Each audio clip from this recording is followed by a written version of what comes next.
Welcome back to the Talltale Tavern, the monthly one-shot TTRPG podcast. I am your tavern master and host, Kyle. This month is the level 6 adventure where all the players are playing wild magic subclasses / multi-classes.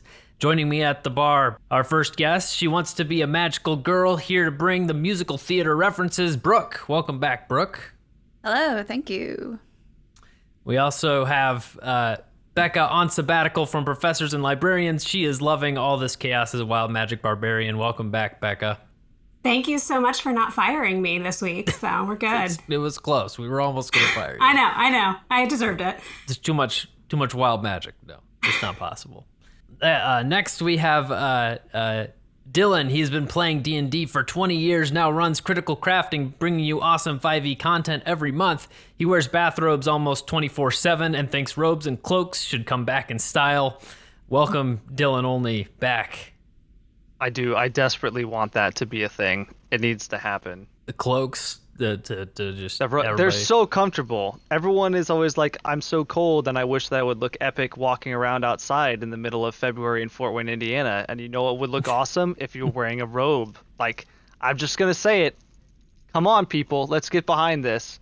A cloak is basically just a portable blanket that's already attached to you. Like Snuggies was a thing. Why couldn't there's robes something be? called a slanket, isn't there? Like, Yeah, there is. Yeah. It's a blanket with sleeves. That's just a robe. That's just a... Guess what? We have another person at this bar sitting here waiting to be introduced. He is always ready to dance like no one's watching. Welcome, Tyler. Good evening. Well, welcome back, everybody. I'm very excited to continue this story, this chaotic adventure filled with wild magic. And so let us head back into this story. In Daggerford, a crowd watched as 3 daring adventurers and 1 honey-seeking bear descended down through the mysterious hole, with a strange book in hand given to them by the bartender at the Talltale Tavern. They made their way downward, eventually falling into a gravity sink. Nutmeg, with her animated rope, was able to pull her friends to safety, while Ilarion simply teleported to the ground, coming face to face with a herd of goats. Among the goats was one that had been affected by the wild magic, creating a chimera of a goat, a lion, and a dragon head. In a truly chaotic battle of invisibility, flying, teleportation to the astral plane, and glitter clouds, they were eventually able to defeat the beast and settle the herd of goats. They continued forward, eventually finding the tunnel they were going through came to a halt in a mass of moss and mushrooms. Cwistopher thought he would make quick work of this wall with a little bit of fire, but was surprised when the mass of mushrooms turned to face them and charged. And with that, we return to the story of the Sorcerer's Appendix. Roll the intro!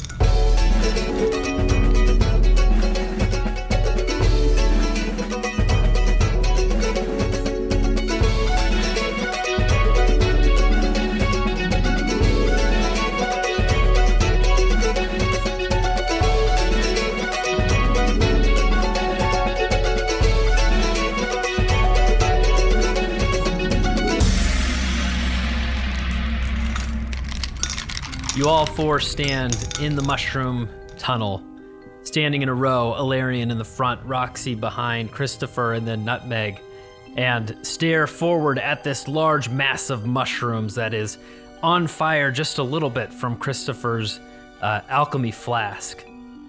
The mass of mushrooms turns, and this giant head of a mushroom peeks up, and these little beady eyes look at you all, and it starts to snort, puts a paw up, a giant paw, and scrapes the ground and charges towards you, and everybody roll initiative! And this is a very important initiative roll. We will see who is quickest here to make a move. Nutmeg got a nat 20 that became a 22. Oh, nice. Woo! Roxy got a 6 that became an 8. Ilarion rolled a 15. Cwistopher got a 12. Okay, the big roll. Let's see what this thing's gonna roll. All right, let's see. You guys are so lucky. You guys are so lucky. Okay, as this giant mushroom beast, this spore grazer charges forward, Nutmeg, you are first in the initiative. So how far away from us is it? It's like 10 feet. Oh, it's like right there. Okay. Yes, you guys were basically standing at the end of this tunnel. So when it moved, did it open up like behind it? Yes, you can see that thoroughfare? this animal is very big.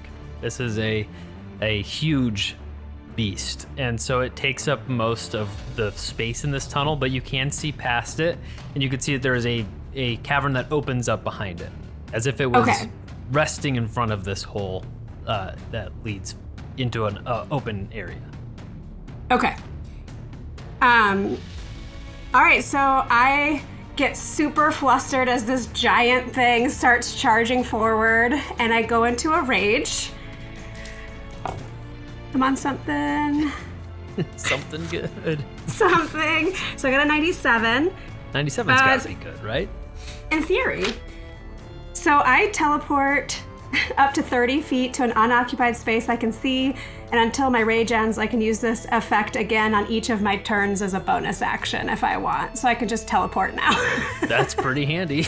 Yeah, I'll take Especially it. for this.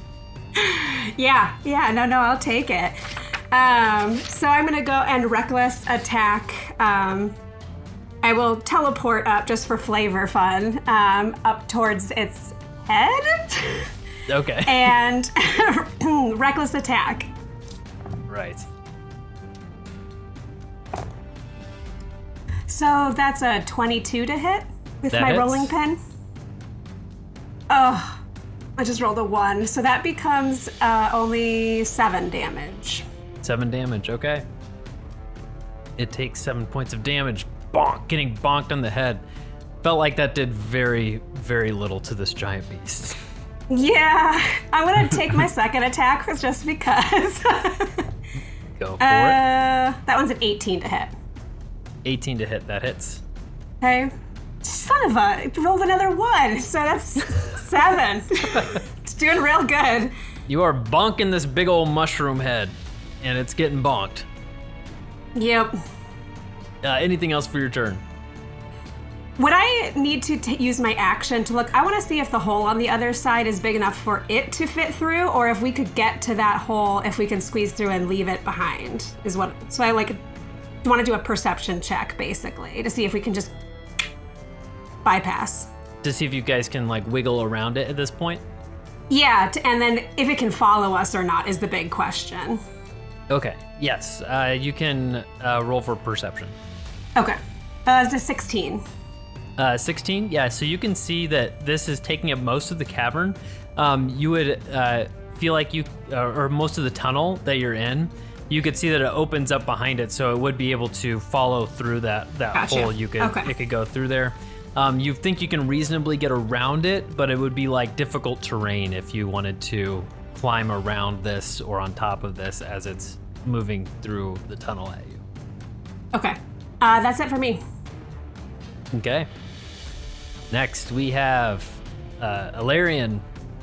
All right, Ilarion kind of steps forward, and he's got his shield in front of him, and the shield has the crescent moon as a symbol of his connection to Corellon, and just shouts out "Let the silver void guide you."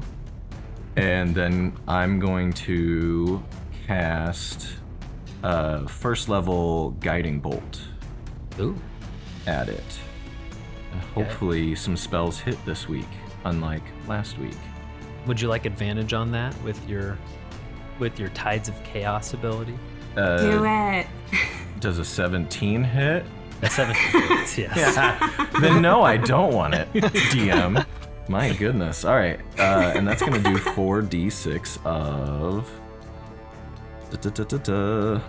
of radiant damage to it. So let's see what we do here. Oh, that's a lot of d6s. Those are some good numbers. That's 15 radiant damage to it. Okay, good. That radiant damage pierces through it, takes a bit of mushroom off its back as it hits it squarely.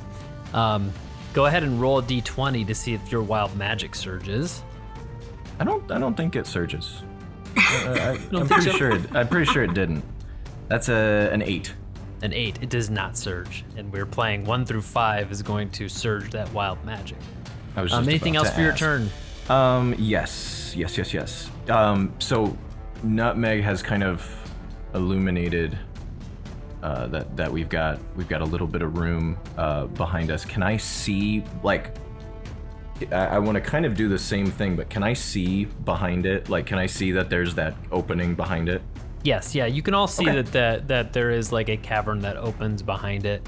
It seems to have like light there a little bit. So I would like to use my Starlight Step as a bonus action to get behind it, and just seeing a little bit of space there, just to get around it, and not necessarily to flank it, but just to be behind it. And if we need to get the F out of here, we can. Does that make sense? yes. Okay. Then yeah, I will use my Starlight Step just to be magically teleported to an unoccupied space that I can see. Nice. So you teleport right behind it, boom, and like kind of in the air a little bit because it's got to be a spot you can see, which is a couple feet above the ground because you couldn't necessarily see the ground right behind him. But you fall and you standing right behind him. You look behind you and you see like a underground cavern that's like a mushroom forest down. That's like tons of these big mushrooms. Some that are bioluminescent, that are glowing. That's what's behind you. Okay. That would be it for my turn. Okay, Cwistopher. All right, I got 2 options here, but it's going to kind of depend on party positioning. So I was going to cast Web, but it's a 20-foot cube that has to be anchored to 2 solid masses, and I don't know if I'm going to catch some of the party in the web if I cast it based on their current position. So if I can cast it without catching them in it, I would cast Web on this guy. If not, then I'm going to go with Major Image instead.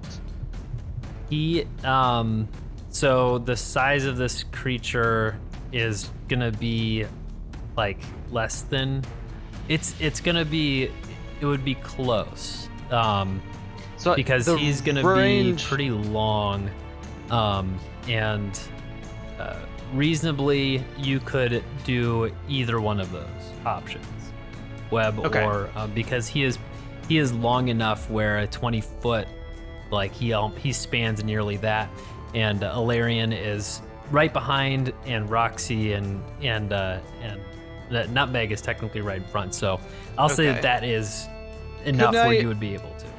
Can I try some kind of a check to see how intelligent this thing is? Like if I use Major Image to make it look like there's a rock wall in front of it, if it would be smart enough to be like, hold on, that's probably not actually real kind of a deal. Sure. Yeah, like you can do a you want to do an insight check or an animal handling check? Equally poor. We'll go with insight. Ooh, that's a wondrous 5. All right. A 5. I don't know. You are not Yep. sure. You're not sure how smart.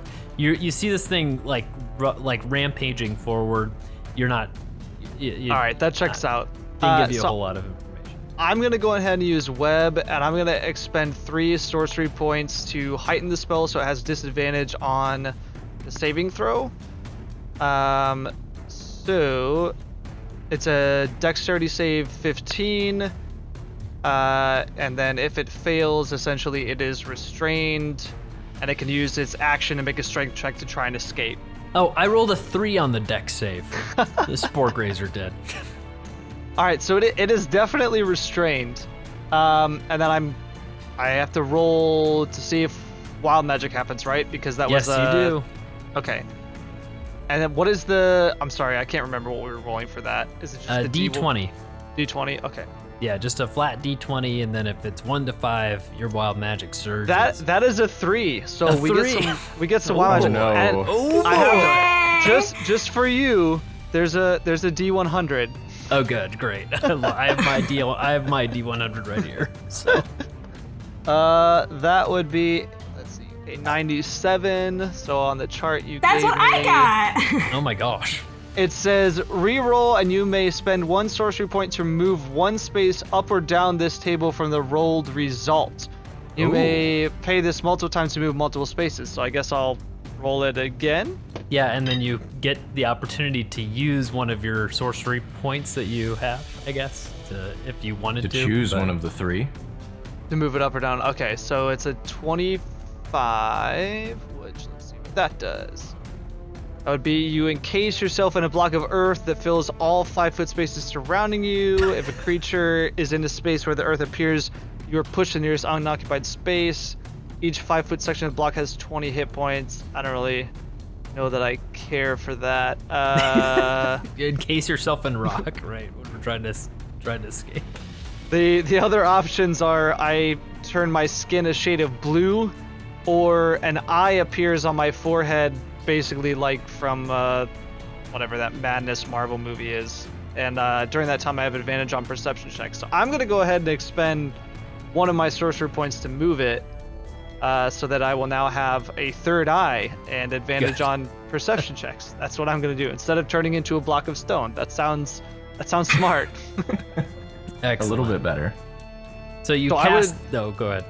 I would say I don't know if I grow an actual like eye or if I just have another button that shows up on my head. But either way, we got another eye there, and cast a web, and then I'm gonna try and just be running through this opening. Good. Well, Cwistopher casts the web spell, and as he casts it, he's thinking about a sticky substance like a web, but it's not a web that comes out, it's a bunch of honey. And so this spore grazer is suddenly surrounded by these strings of honey, keeping it back and sticking it, and it halts it in its place and does not continue forward as it is like trying to get out. And then this little eyeball blinks on your forehead as you are able to. This is a lot of honey, right? And this is difficult terrain. You are able to get most of the way through it. I'm going to say, because you have like 35 movement speed, right? Let me look. I have got 35. Okay, good. I do need to have you do a wisdom saving throw as you are moving past this honey that you don't immediately decide to jump in. That and I rolled in at 1. Of course he's gonna roll in it. He said it at the top of this whole thing. He was like, for blood and honey. That's the only thing that's all I'm here for is the honey. I'm all about it. And so you go through it, and it's as you're like getting to the end of it, where the cavern opens up. That's when you look back and just think, maybe I could just have some, and you dive forward into the honey, and now you are restrained as well at the back. Would you of say this piece. I would go for a small smackerel of the honey? Yeah, smackerels. Excellent, Roxy, you're up. Okay, Cwistopher is tiny, correct? Yeah. Okay, do I have to encounter the webs in order to try and pick him up? But what do you mean encounter? Do I have to make a check for the web thing if I go and try and pick up Cwistopher? No, he's like in the muck. You can like try and grab him out without restraining yourself. Is that what you're saying? Yes. Yeah. You don't have to dive headfirst into this web of honey.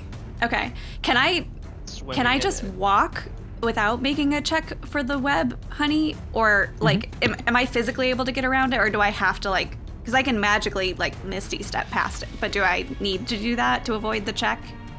Yes, you will get honey on you. So if your character doesn't want any honey on them, just because of the stickiness, then you can misty step. But you can get through this terrain as if it is difficult terrain. Okay, how far would I get if I pick up Cwistopher and just move? You'll have to. So you are at the head of the creature, and Cwistopher was able to go all the way past the creature to its like rump, to its butt, and then he turned around and then dove into the honey because he didn't want to leave it behind. So you are you are right now. It's you and Nutmeg in front of the beast, and Cwistopher and Ilarion behind the beast. Mm-hmm. And Nutmeg has, her wings, her fairy wings, so. Yeah. And teleportation now. There you go. Okay, I'm definitely something sweet. I'm definitely gonna pick up Cwistopher, But I can't Misty Step with him, so I guess I'll just action disengage so I don't get an opportunity attack from this thing and just go as far as I can. Yeah, it's restrained, so it won't even be able to do do one. So okay, I will dash with Cwistopher, knowing that he's a tiny 20 hit point bear. 21, thank you. And I will just try and get us into like safer territory, kind of like behind Ilarion if I can. Okay, cool. So you're able to get through, you dash and grab Cwistopher. He's a tiny creature. I'll have you do a strength check to try and bring him out of the honey. All right, -1, here we come. He is a tiny creature, and so this, he's a teddy bear, but he's sticky. And probably resisting, too. I would say I probably am not wanting to leave the honey. Just, he's swimming in it at this point. I rolled very well, so it's an 18. 18? Yep, you are able to grab him. He is wriggling around, but you're able to separate him from the honey. As Roxi like runs past this very scary beast, she's just like, this is not as cool as Little Apothecary of Horrors made it seem. Little I'm gonna go. I'm just gonna Strap go. in, baby. I've got a lot of them. Is that Ilarion or Tyler or both? That was both.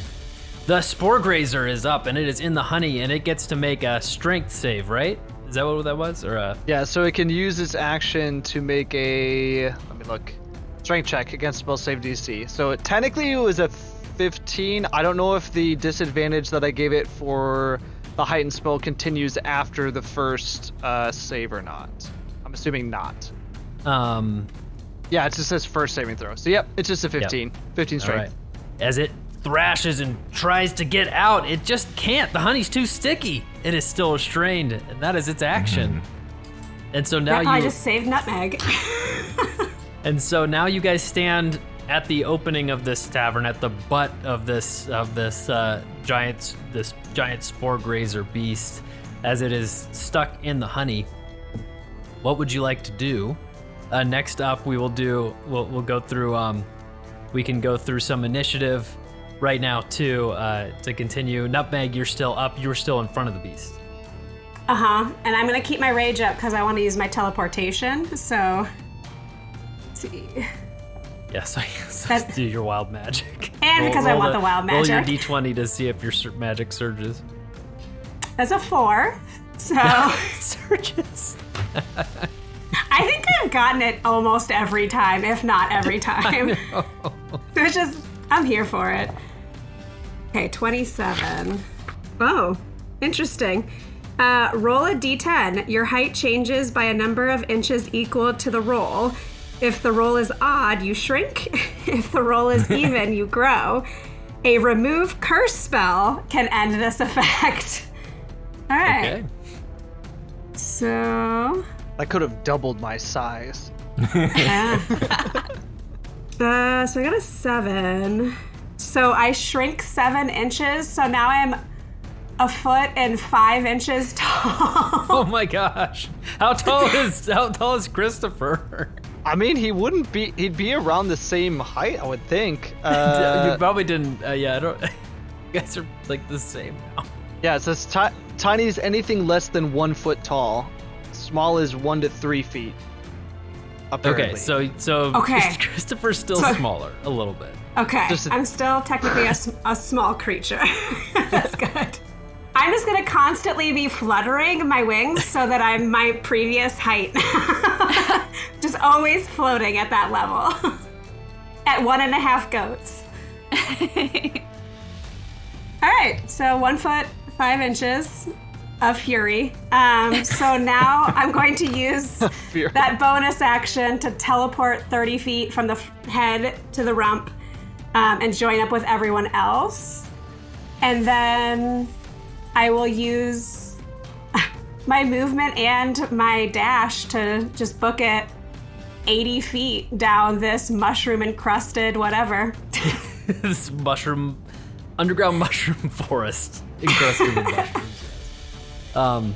Okay, so you are booking it away. Ilarion and then Cwistopher and then Roxy, those are your turn orders. What would you guys like to do at this point? Does it look like if this mushroom does escape the honey that he'll be able to run after us, or it looks like he's gonna take him a second. He's gonna have to figure out how to turn around because this cavern, he's clearly longer or just as long as the cavern was wide, and so. Got it. So it's gonna take him a minute to get out of this cavern. So his body was blocking, like literally in the cavern, and he came out like toothpaste. Like he was put into a mushroom. Like a mushroom. So you would recognize. Toothpaste, you kind of look at the opening of the cavern, and looks like he had been resting up against the hole, like the side of his body. I mean, Ilarion has no desire to just come in and willy-nilly kill everything. He wants to learn about wild magic and what it's doing. So I think honestly Ilarion would look to Roxy and Cwistopher and be like, I agree with Nutmeg. We should probably just go and continue our exploration and see if we're going to encounter more creatures like this, or if we can just find what is going on here. And I'll turn around and use the same. I'll dash and run. Try to catch. I'm not gonna be able to catch up to this tiny little flying creature, but no one can. At least move farther down the cavern, hoping that Roxy and Cwistopher follow. Good. And Roxy and Cwistopher, do you follow suit? Does Cwistopher have a choice? I mean, that's true.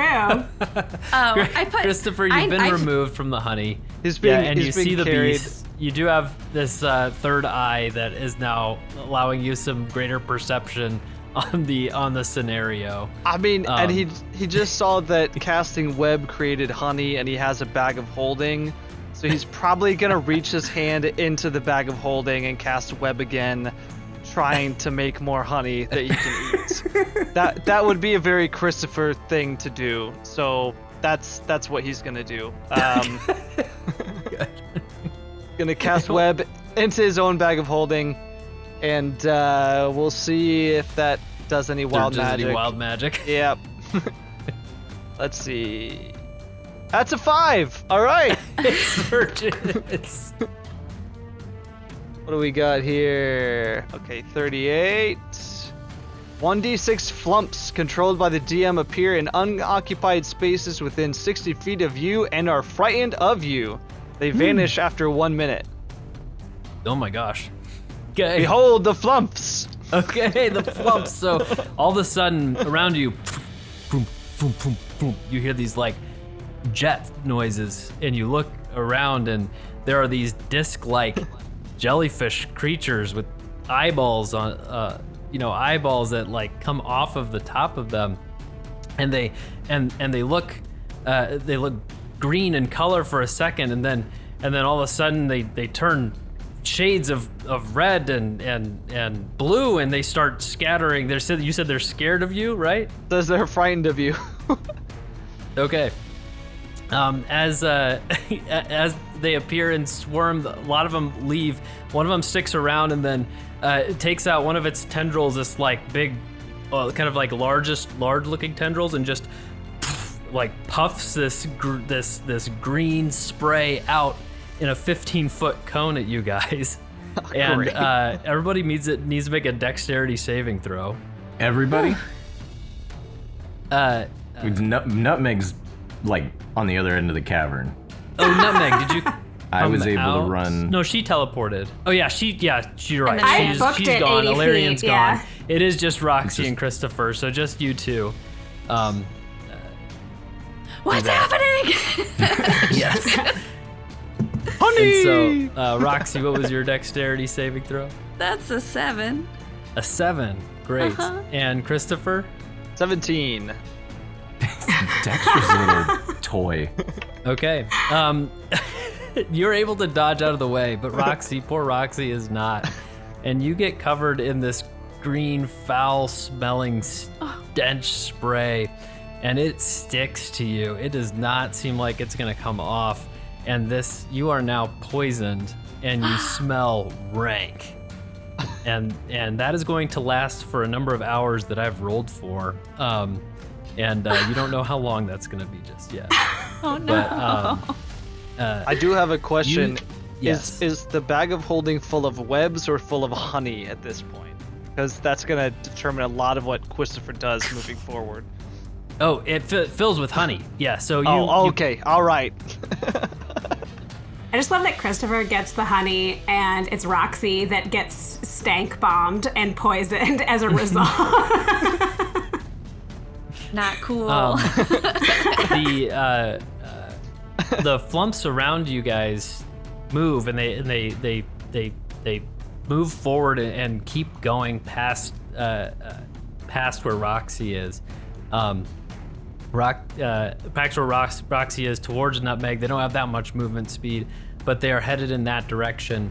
And Roxy, you look back at the spore grazer. It looks like it is struggling to get out of the honey, and then just kind of looks a little bit defeated and rests down and is inside the cavern tunnel at this point, starting to try and like back itself out of the tunnel, but not moving very fast because it's got all of this sticky honey around it. Okay. I still have my action, right? Because yes, and we are out of initiative. And so, Roxy, you can take an action if you would like to take an action, or we are out of initiative at this point. I don't think she understands. Like, she definitely does not connect what just happened to Cwistopher. So she picks him up and just starts like bucking it, and is like, what's happening? I don't know what's going on. Why do I smell so bad? The question we all ask ourselves. So you guys are able to catch up to the other group, and immediately the group, as you guys reconvene, just smell Roxy right off the bat. Oh, I would try and smear some of the honey out of my bag of holding on her to make her smell better. Oh, I'm not sure that's helping Cwistopher. Thank you, though. Honey! Honey smells good, but when it's mixed with something that's stinky, I think now it's just stinky honey. Cwistopher he looks at you very confused and just begins eating more of the honey out of the bag of holding. I cast Druidcraft on you in a desperate attempt to get rid of the smell. Yeah. It smells like cinnamon rolls, like freshly baked cinnamon rolls, but it's a cantrip, so I don't think it's going to be able to help much. So it's just like stank and cinnamon rolls. Cinnamon rolls. Like New York. Yeah. This is go ahead and roll a give me like an attack roll with your spellcasting modifier. I guess because you have a spellcasting modifier, don't you, Nutmeg? Yeah, I do. So like an attack roll with it? Yeah. Okay. Just to see if you're able to quench the poison smell. So that would be a 14. A 14. So you're able to use this spell to make her smell like cinnamon rolls, right? You cast that on her. You feel like it smells a little bit sweeter, a little bit better. It's actually more palatable. Is that the right word for smells around you guys? And you are able to at least stand near her. And so where previously, if you were in 5 feet of her, you may have been poisoned yourself and distracted by the smell, you are able to at least be close next to her with your with that smell, with that cinnamon roll smell, masking most of it. But it's still there for you, Roxy. Druidcraft for the win. Wow. This Cwistopher, you are is not cool. Quite the little spellcaster, but seems like some of our spells have some odd side effects while we're down here. It's an audio podcast, Dylan.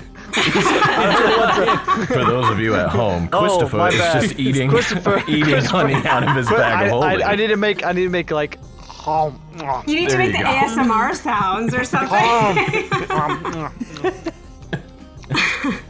I want to know what else is in that bag of holding that is now covered in honey. Don't worry about it. It's fine.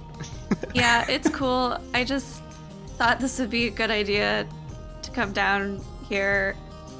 Thought maybe I could, like, you know, do something cool for once. It's fine. She's very dejected in this moment. I mean, this is an exploration for all of us. There are no setbacks. There are just learning experiences, and I put my hand on Roxy's shoulder, and I give you guidance. Oh, thank you. And that you've got a D4 as long as I hold concentration for that for a little bit. About a minute, but you know. Well, you can just, you know, do it again. You at least it's the thought feel that it. counts. I feel like I should do something within the next minute. Right. Some check of some anything. sort. Not magic. You did cool stuff. Remember when you used magic to pet all the heads and they liked it and then they fought and attacked us? But it was really smart how you did that. Yes. I'm not sure they liked it, but I see what you're saying. No, they liked it because they fought over it because they wanted all of it for themselves and they didn't want to share it because it was so good because you did such a good job and you're amazing. Between like shoving his full fist in his mouth and sucking honey off of it, Cwistopher would say, "And you saved Cwistopher." Yes, true. It's true. Period. End. Yeah. You are very cute. What's your deal? What's the deal with honey? You know, Honey you can just like buy sweet. that anywhere, really. Yes, that is why Cwistopher is on this quest. To get gold to buy honey. All right, well, fair enough. But now Cwistopher finds he can cast spells to make honey. Cwistopher thinks maybe he will do it again. Maybe not when there's a monster nearby. Can we make that deal? Can we shake on? I reach out my hand to his tiny little teddy bear paw. Say, can we shake on that? There's a big holds monster out- nearby. You can wait till later to make the honey. He holds a hand out that's just covered in sticky honey. That's fine. Shake. What does it matter to me at this point?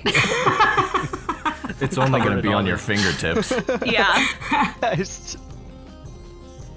I say we keep going, and we just try to stay alive and find out what we can about this place. Yeah, Agree. and maybe Roxy walks in the back just for a little bit. It, you know, Downwind. Yeah, I think that's a great idea, Nutmeg. just a little bit. And then I use Druidcraft to have like a light breeze blowing in the opposite direction. Nice. Good.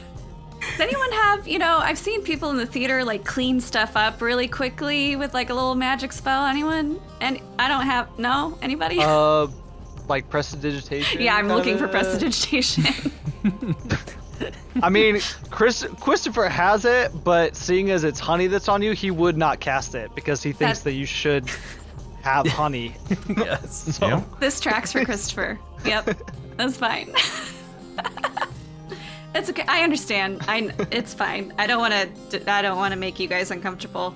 What's the point if I'm already uncomfortable making you guys uncomfortable? It's cool. Okay, I'm gonna stand back here.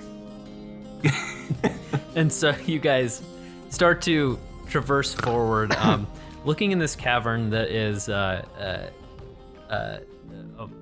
filled with mushrooms. So you look at the ground. There's a path that is relatively forward. You see some small cavern openings in the sides. Nothing that really like feels like it's moving in the right direction of where you're trying to get, which is towards this wild magic. And you still feel this gentle, almost breeze of magic kind of hitting you in the face as you progress through this cavern and on this path. You're passing big, tall mushrooms the size of trees, small ones that are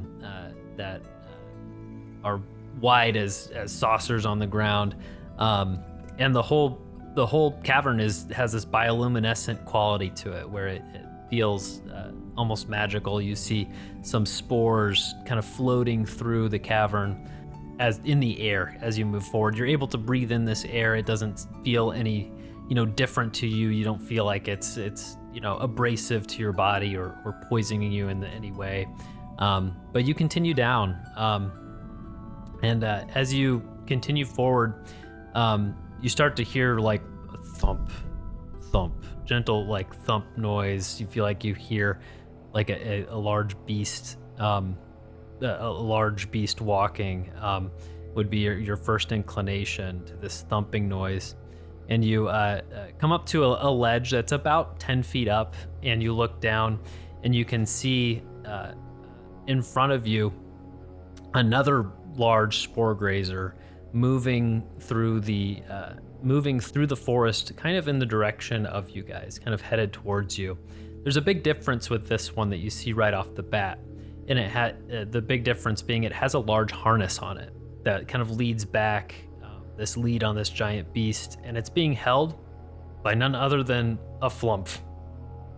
And so these creatures that had just appeared to you and disappeared, you had seen them kind of go off in the distance and magically kind of disappear.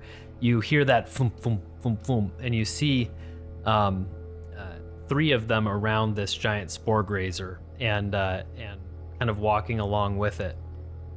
And you watch as they move forward, and you guys are out of distance. You don't feel like they see you, but you're kind of standing on a ledge looking at them. I definitely feel we should be careful here. That's the thing that made me stinky. I'm kind of surprised they've stuck around so long as we've wandered through this cavern. And you had seen the other ones like magically disappear as they had like run away. Oh. So it was like a... So, just in case this is a hallucination or other spore-related effect, as a construct, Cwistopher does not need to breathe, so he would not breathe in the spores. Okay. But if he's still seeing it, then... He is still seeing it, yes. Okay. Does it seem to be on a particular path as it's walking? Like, if we just wait, will it walk far enough that we can then continue on? Go ahead and do a perception check. Dirty 20. Dirty 20. Nice. You do see that this section of the cavern does seem to open up. It looks like this path, this beast and these Flumphs will continue on a path kind of right next to you guys, and then move forward through an open tunnel. Okay. But their path is going to make them cross us at some point? Not cross. You guys are a little bit higher. You're on like a 10-foot ledge above them. And so so it will be close. There's mushrooms around. There's a bit of cover where you are right now, not just kind of out in the open looking. Roxy definitely hides. She's not getting stanked again. Okay. I think I would just keep walking that path once I've seen it kind of like its back is turned to us, and without sneaking though, but just like walking softly. Okay. So waiting for this beast to pass. Yeah. Roxy's hiding. Well, I mean, if people start moving, I will move with them, but like for now she's definitely like keeping her distance and kind of trying to stay behind something. So probably seeing that, I'm going to use my false appearance and just look like a teddy bear, so I'm just going to fall like limp on the ground. Nice. Good. And so if you guys are going to hide, then what I'd like is a stealth check from all of you. Dylan, as that ability, I don't think I need to make you have a check. I think that you're just... So with mine, it's that if a creature hasn't observed me move or act, it has to succeed on an DC 18 intelligence investigation check to discern that I'm not an ordinary object. Okay. So they have, to your ability, so to your ability, that you feel like you guys have not been seen yet, so you don't have to roll for hiding. Before we start moving, I want to use my bolstering magic feature, and it says, so everyone can have one. It's for 10 minutes, the creature, so you 3, can roll a d3, don't know why that's a thing, whenever making an attack roll or an ability check, and add the number rolled to your d20 roll. So basically just use a d6. And you mean this d3 what? right here? Yeah. You guys don't have d3s? I got one over here. Nobody has those. No one has that. Actually, since you're a toy, Cwistopher, I'm gonna do it on myself too. So me, Roxy, and That's Ilarion totally get the D3 for all ability checks and attack rolls. D3? Oh, wow. D3? Yeah. D3. How am I over even here. gonna D3? roll a D3? Redo wait, a that's a D4, and 4. if you roll a It's 4, a 4. re-roll it. I gotta find the 3. No, You the just do a D6 thing is D6, better. you guys. Come on. It is. Alright, It what is were smarter. D6. What were your stealth checks? There it is. Oh, nice. Well, Roxy... Oh, and I have disadvantage. I have to roll again. Mm-hmm. Okay, well, my first roll was still worse. I got a 5. I'm too stinky to hide. Nutmeg got a 14. And I'm adding, what, a D6 divided by 2? Or just 1, 2, 3, and then 4, 5, 6 are again 1, 2, 3. Like, either or. evens odds. That's a 15. 15. Okay. So everyone but Roxy feels like they're able to hide pretty well. Roxy, you are behind this Roxy. mushroom, and you kind of lean on it, kind of put your weight against it to try and hide a little bit, and it just like cracks a little bit, and like it's a weak mushroom, right? And so it just kind of tumbles, and you fall a little bit and make some noise, and one of the Flumphs like look up at you guys, and then they and kind of like look around. They kind of flash with this red intensity, and they start backing up a little bit, and they start backing up with this giant spore grazer next to them. And then suddenly the mushrooms around them start to move, and you see one mushroom behind them kind of crack out of the wall, and it's a humanoid figure holding a large sword behind them, or with them. And then from the right, another humanoid creature kind of like crack out of another different mushroom, this one red, and it's holding this big spiny looking branch to it that's covered in this like green puffing smoke. It almost looks like from this distance, but you can tell it's mushroom spores. And then a third one that cracks out with no weapon, but a big like red and white splotched mushroom on its head.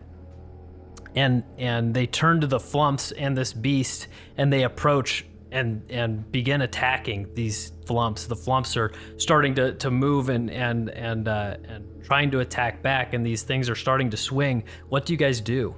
Just watch and observe, personally.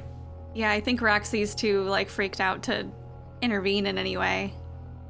To do anything? Cwistopher would continue laying there like an inanimate little doll. Okay. Well, Nutmeg is horrified. Well, Roxy's also freaked out, but I mean, Yeah. she's, it's like, I don't know what to do. Oh, Ilarion's taking notes. He's like, this is interesting. Well, what? We can't just. What? We caused that. Well, but which ones are the good ones?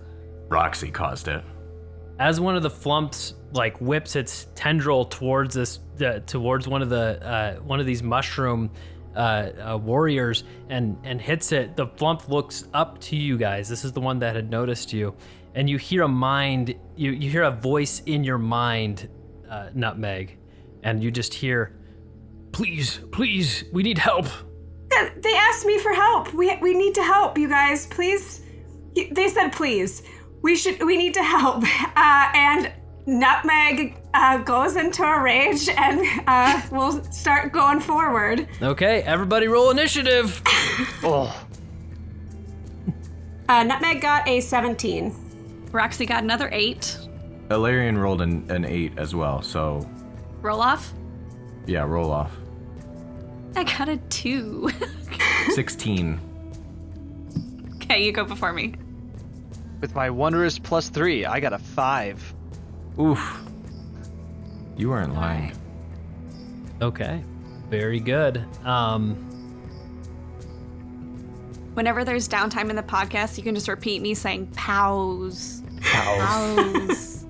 Okay, Nutmeg has darted forward. You guys are all is preparing to dart forward. You guys are standing on the cliff, seeing Nutmeg move forward. You are relatively in the distance where you would be able to make it into the action with your movement speed. That's kind of how far you are. You look down at the cliff below you. You can reasonably feel like you can jump down that cliff without taking damage yourself, not having to take fall damage on that. And so you are relatively close enough to the front lines of this battle. Up first is one of these mushroom men, the one that has nothing on its body at all, no weapons. It walks forward and sprays out a breath of spores forward onto the Flumphs and the spore grazer that is before it, and they have to make some saving throws. The first Flumph is able to dodge out of the way and dodge out of the way of the spores. The second one is hit with the spores as you see mushrooms start to grow on this jellyfish-like body of this Flumph that is turning red. They're all turning red. Their entire bodies change into this red color, and the third Flumph gets covered as well in these mushrooms, and so the spore grazer in front also has to make that save, and a lot of the mushrooms attach itself to its already covered mushroom body. Feels like it doesn't do much to it, but it adds more mushrooms to this giant mushroom beast. The Flumphs in response, the first one is going to try and move forward and whip a tendril out at this warrior, and actually misses. The second one does the same and hits it for a natural 20, slaps it right across the face, and it takes a little bit of damage. And the third one is going to walk up to it and does this spray effect that Roxy, you know very well, and sprays it onto this warrior clad in mushroom, and it is able to dodge out of the way and does not get sprayed with the foul stench spray. Nutmeg, you are up. Okay, so I can make it there with my movement. I don't have to dash in order to get into the fray. Okay. So I am going to run in and then immediately rage. Okay, so I got a 52. Flowers and vines temporarily grow around you until your rage ends. The ground within 15 feet of you is difficult terrain for your enemies, and only the mushroom men are considered my enemies at this point. Okay. But I'm gonna also change it just with like Nutmeg's baking background. Instead of flowers and vines, I'm gonna say it's like the sticky interior of a pecan pie. So it is. Yeah, there's no honey in that. I know, I just made one. So the floor is all gloopy with like random little walnut chunks here and there. Cool. And then I am going to... So are there 3 of them? Is that right, with the mushrooms? Yep, there's 3 of them. There's one that's like behind the spore grazer with the third Flumph kind of behind it from your direction. And then the other 2 are surrounding the 2 Flumphs that are... The 2 Flumphs are right next to this, kind of keeping close to the spore grazer at this point. And so they're kind of being flanked by 2. There's one that has this big... spiny looking log that has this like green spores coming off of it. The other one doesn't have any weapon on its body. I'll go after the one without the weapon. Hopefully they're squishier. And I will do a reckless attack for my first one. Oh, it's a nat 20 and a 19. Dang. Nice. Good. Crit damage. So, where's my d8?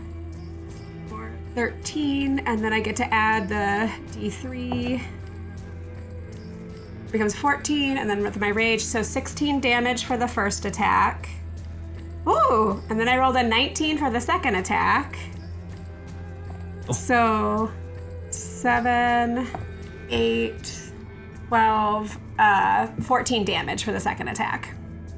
Oh my, well you have done quite a bit of damage to this. This is the big blue, the one with the big sword, right? The big log thing? The other one, the one without anything. Oh, without anything. What was the damage on your second one? 14. 14. Okay, he's looking pretty weak. He got hit by one of those flumps already, and so you have cut him down even better. And so... Cool.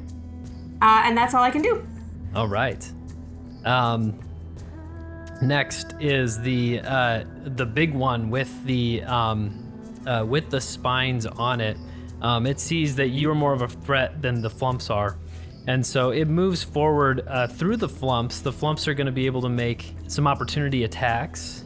One of them does hit actually for a little bit of damage. As it walks through them, it's able to whip its tendril out and smack it, and then approaches you, and this big guy is going to swing at you with his with this spine attack. He gets advantage on the first one. The first one was a 9 to hit, and his advantage was a natural 20. Oh no, that's fine. So he's gonna hit you with the natural 20 with this thing, and you feel this rod hit your body. You're gonna have to make a strength saving throw. Okay. And because it hit you so squarely, you're gonna have disadvantage to this, which because it hit a natural 20. Okay, it'll be okay. Even with disadvantage, that is 23. Wow. Okay. Dang. Great. Woo! Well, the DC was 12 on that one, and so you get hit That with like this, is real and it's beefy. she's a beefy lady. and you feel these spines trying to enter into your body, and it just like shatters off of it as you like move to elbow this spine and does absolutely nothing to you. Oh. Which is very fortunate. Next, the one that's kind of behind everybody, it has this sword in its hand, and it moves towards one of the flumphs, and it is going to swing at it with its sword, and is going to miss. And that's its turn. And Alarian, you are up. Okay. I'm going to cast Firebolt. I'm still up on this ledge. I'm not running in. Do I have 120 feet? Yes. Okay. Yeah, you are Cool. within 120 feet of everybody. Okay. Cool. Then yeah, I will attempt to use Firebolt against it. The one that's been hit already. I should add. That's not gonna hit. That was a nat 1. Well, you can also add your D3. Oh. My D3 Or no, the Tides of Chaos. You're gonna make me do it, aren't you? Tides of Chaos. Tides of Chaos. All right, I will use Tides of Chaos. Where is that bad boy? That just allows me to re-roll, right? And then I have to roll for I mean, Kyle's gonna make you do the magic thing on an attack roll, like ability check, or saving throw. Yep. So this one immediately, gets so you don't even need to advantage. mark it. Yeah. That's not much better. It's not gonna hit regardless. That's a 10 to hit. Oof. Does not mushroom. hit. Yeah. Firebolt misses. When do you want me to roll on my magic table? So that's gonna be when you cast a spell that is first level or greater, then I can have you automatically have to roll a wild magic surge instead of rolling to see if it happens. Yep. Anything else for I'm your following. Yeah, let me cast as a bonus action. I'm gonna go ahead and use spiritual weapon because it seems like this fight is gonna be a little tricky. So I'll cast spiritual weapon. Which one's closest to me? Is that the one with the sword? Which one's closest to you? Yeah. Technically, really both of the one that has this big spiny weapon, and the one that has no weapons. They're right by kind of flanking Nutmeg, and so they're equally distant. The one that's technically closer would be the one with the big spine. All right. Spiny log. I've only got 60 feet on this one. Can I get spiritual weapon there? That's spiritual weapon. Yeah, you have 60 feet. You can. Okay. All right. That's much better. That's an 18 to hit. 18 hits. Okay. And that will do 5 force damage. Okay. And what is the appearance of your spiritual weapon? What's it look like this time? I don't remember what I said. It looked I think like you said it was a last big scythe, the big scythe. moon, like a crescent moon, yeah, like scimitar scythe looking thing. Yeah, that'd be, yeah. We'll keep that's that. pretty and cool. That's a cool spell. I mean, that's and I pretty can dope. move it, but that is the last of my second level spell slots. Just shouting that out to the ether for everyone. Well, you have used that spell. Now you need to roll on your wild magic surge. On my table. Yes. Let's go sprinkles! The tides of chaos. Oh, that's an 8. Clusters of good berries, as if from a good berry spell, appear along my arms. A total of 2d10 plus 4 berries grow until they are harvested, or until an hour has passed. Wait, you have a good berry rash? I literally have a arm rash of good berries that you guys we can pluck off and Unless I get really eat. hurt, I am not eating those. I'm not about that life. They're good boils. All right, disgusting. I'm gonna roll. Do you want me to roll the d10, Kyle? Yeah, go ahead. It's your right. your wild magic. Have you roll how many of these good berries have affected your body? We got 16 good berries on my arm. So anytime you guys need a little boost, just like corn on the cob, just like I hate it. I hate it. Corn on the cob. You say corn on the cob. I like corn on the cob. not anymore. You don't. Let's go. That's great. Dr. Pimple Roxy, Popper. it's your turn. Roxy just vomits the whole time. Yeah. Roxy has to make a Constitution saving throw. No, okay. Roxy is torn on what to do because she feels like shit, and so she knows her attacks aren't gonna be great. You are poisoned, Yeah.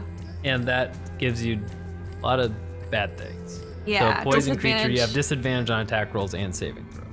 Yeah. braver than you believe and smarter than you think, etc., etc. Yeah. So I would prefer to do something that they have to make a check on, because then I don't have to roll. Okay, one's pretty weak, and the other two have not been hit. Is that what's happening? The other one has been hit a little bit. Tiny bit. The one that's been hit pretty bad, she is gonna cast Mind Sliver, the Okay. cantrip. So she's just going to like whisper into this thing's brain, like, I am stinky and I am mad and I'm gonna do something about it. And so then they have to make an intelligence save of 16, DC 16. Okay. And it fails. Sweet, 2d6 incoming. 2d6? Yep, here we go. Give it to me. That's a 6 and a 4, that's 10. A 6 and a 4. Well, it had 5 hit points left, and so it shakes its head, stinky, and like just like spreads. It's like it's like mushrooms like fall off of it, and it just falls down in a heap. And you see a kind of a humanoid form there that is been separated from some of this mushroom. Okay. Anything else for your turn? I don't think I have any bonus actions that I need to do right now, so how far away from everything am I? Like 30-ish feet? I don't know. Yeah, about 30 feet. I'll just back up like an extra 10. Okay. And then you're still up on I'm the good. ledge, right? Yep. So you're Yeah. just a little bit. Good. Cwistopher. How many of these mushroom guys are still around? Or So there are 2. There's one that Okay. is in combat with Nutmeg, and there's one behind the Spore Grazer that is in combat with the Flump. okay, and there's like a ledge that's kind of up above them. That's a little bit of ways, or like Yeah, so if you look around, there are some taller mushrooms that are next to them. There's ones that there's a large one to the right of the battle that is 5 foot tall. You look past them a little bit, past them about 10 feet, and there is this kind of a large outgrowth of rock that's almost like this sharp cliff face that is creating an overhang. That overhang extends to close to the battle, and so it's almost that way if you're looking for if I'm within 120 feet, I'm going to cast Major Image on the top of the overhang. Okay. And I'm going to create, it's a 20-foot area. I can create sound, heat, visual images, all that fun stuff. So I am going to create a image of what is essentially a giant medieval lawnmower that is covered in sticky honey that's spraying everywhere. Okay. As the blades spin on the ledge, as well as a false illusion of these like mushroom people that are standing underneath of it, and it descends down and just starts like cutting all of them apart. And as it does so, these screams like issue out as part of the illusion from the dying mushrooms, and there's this intense mechanical slashing sound, and a like robotic voice just comes over and over again, speaking in Common and then in Elvish, saying, "Flee, flee for your lives," just on repeat. As it like slowly descends and just cuts these illusory mushroom people to pieces. Oh gosh, I gotta see if these things can recognize what's even happening with that. That is terrifying, Cwistopher. What happened to you? Cwistopher! Yeah, that's psychotic, and I got a 5 on the wild magic table, so I got to roll for that too. Good. Well, you create the image, and you can see that the one beneath it, because there's one that's directly beneath the one behind Spore Grazer, does look up and see what's happening, and you will see what happens on his turn, I suppose, to see if what the effect is. Perfect. All right, I got a 94 on the wild magic table. I gotta look and see what that is. Oh, that's fun. Apparently my size increases by 1, so I'm small now. Okay. I'm a big bear now. You're bigger than Nutmeg now. Nutmeg is getting smaller and Cwistopher is getting bigger. I don't know if that would affect my hit die. No, because it's based on the class, not the crit. Okay, never mind. Yep, I'm good. So I'm just bigger. I'm big boy. As you were casting that spell and it was happening, you were growing in size as everyone sees this cute teddy bear. Maybe he has some dark tendencies to it. This would repeat. How long does this thing go? This goes for 10 minutes. Concentration up to 10 minutes. It's just gonna repeat. Flee for your lives, and begin cutting up illusionary little mushroom men that pop up underneath of it. Good. The Spore Grazer in front of you is facing the mushroom warrior with this spiny weapon, and it is going to slam forward its head at it. And let's see if it hits. Oof, misses, unfortunately. Just misses, and like this massive head slams down, and you just feel like that mushroom warrior really avoided a massive amount of damage. We go back up to the top. The Flumphs that are right next to the mushroom warrior with a spined weapon continue to attack with their tendrils. The first one does hit for a bit of damage. The second one should be fleeing for your life. Flee! Hits as well for some more damage. And the one behind is able to attack this the mushroom warrior with the cutlass. And able to do so with advantage because the other one is distracted. and does hit for a bit of damage. These tendrils just kind of hitting these mushroom warriors, doing bits of damage. Nutmeg, you are up again. Okay, so the one with the weapon, like the spiked weapon, is still up, right? Yep. Okay. Right and next like to right you. next to me. Okay. Then I am going to reckless attack that one. Oh, but I need to roll to see if roll my to rage. See if your rage. It's an 11. 11. That's, so does that's not. disappointing. Okay, so reckless attack. That would be a 23 to hit. 23 hits. So 9 damage for the first one. Okay. And then that's a 18 on the dice. So the second one would give 14 damage. 14 damage. Oh boy, you cleave it, and it is like it drops this weapon in its hand. The weapon falls, and as you slice off an entire arm, and it is just barely standing there. Next, it is going to move forward at you and just try to swing at you with its other arm. And it is lopsided, and so it is kind of like falling over, not used to not having one arm, and rolls with disadvantage and misses. So Kyle, the one that attacked me should have actually rolled flat because it has advantage from my reckless attack instead of with disadvantage. Oh, okay. Then it will hit. So That's what, yeah, I mean. okay. Yeah, it was so incredibly wounded, but I suppose since you were recklessly attacking, then it is able to hit, and it is going to do a whopping 2 bludgeoning damage, which you're raging, and it goes down to 1. So. Oh, I forgot about that. Yeah. Man, I So, shouldn't have told you that. That was so much damage. Okay.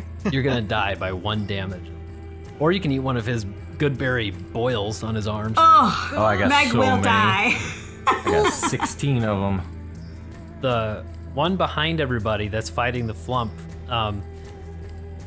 swings with its cutlass, and the cutlass like swipes at the Flumph that's behind the Spore Grazer, and does slice through a lot of its body, and it is looking very bad. This Flumph, it kind of like falls, and boom, boom, boom. You can see it's trying to keep itself elevated by these like pipes that like puff out air to keep it to kind of keep it up. Oh wait, no, it was supposed to look up at the mass of honey above and Lawnmower. and the lawnmower honey.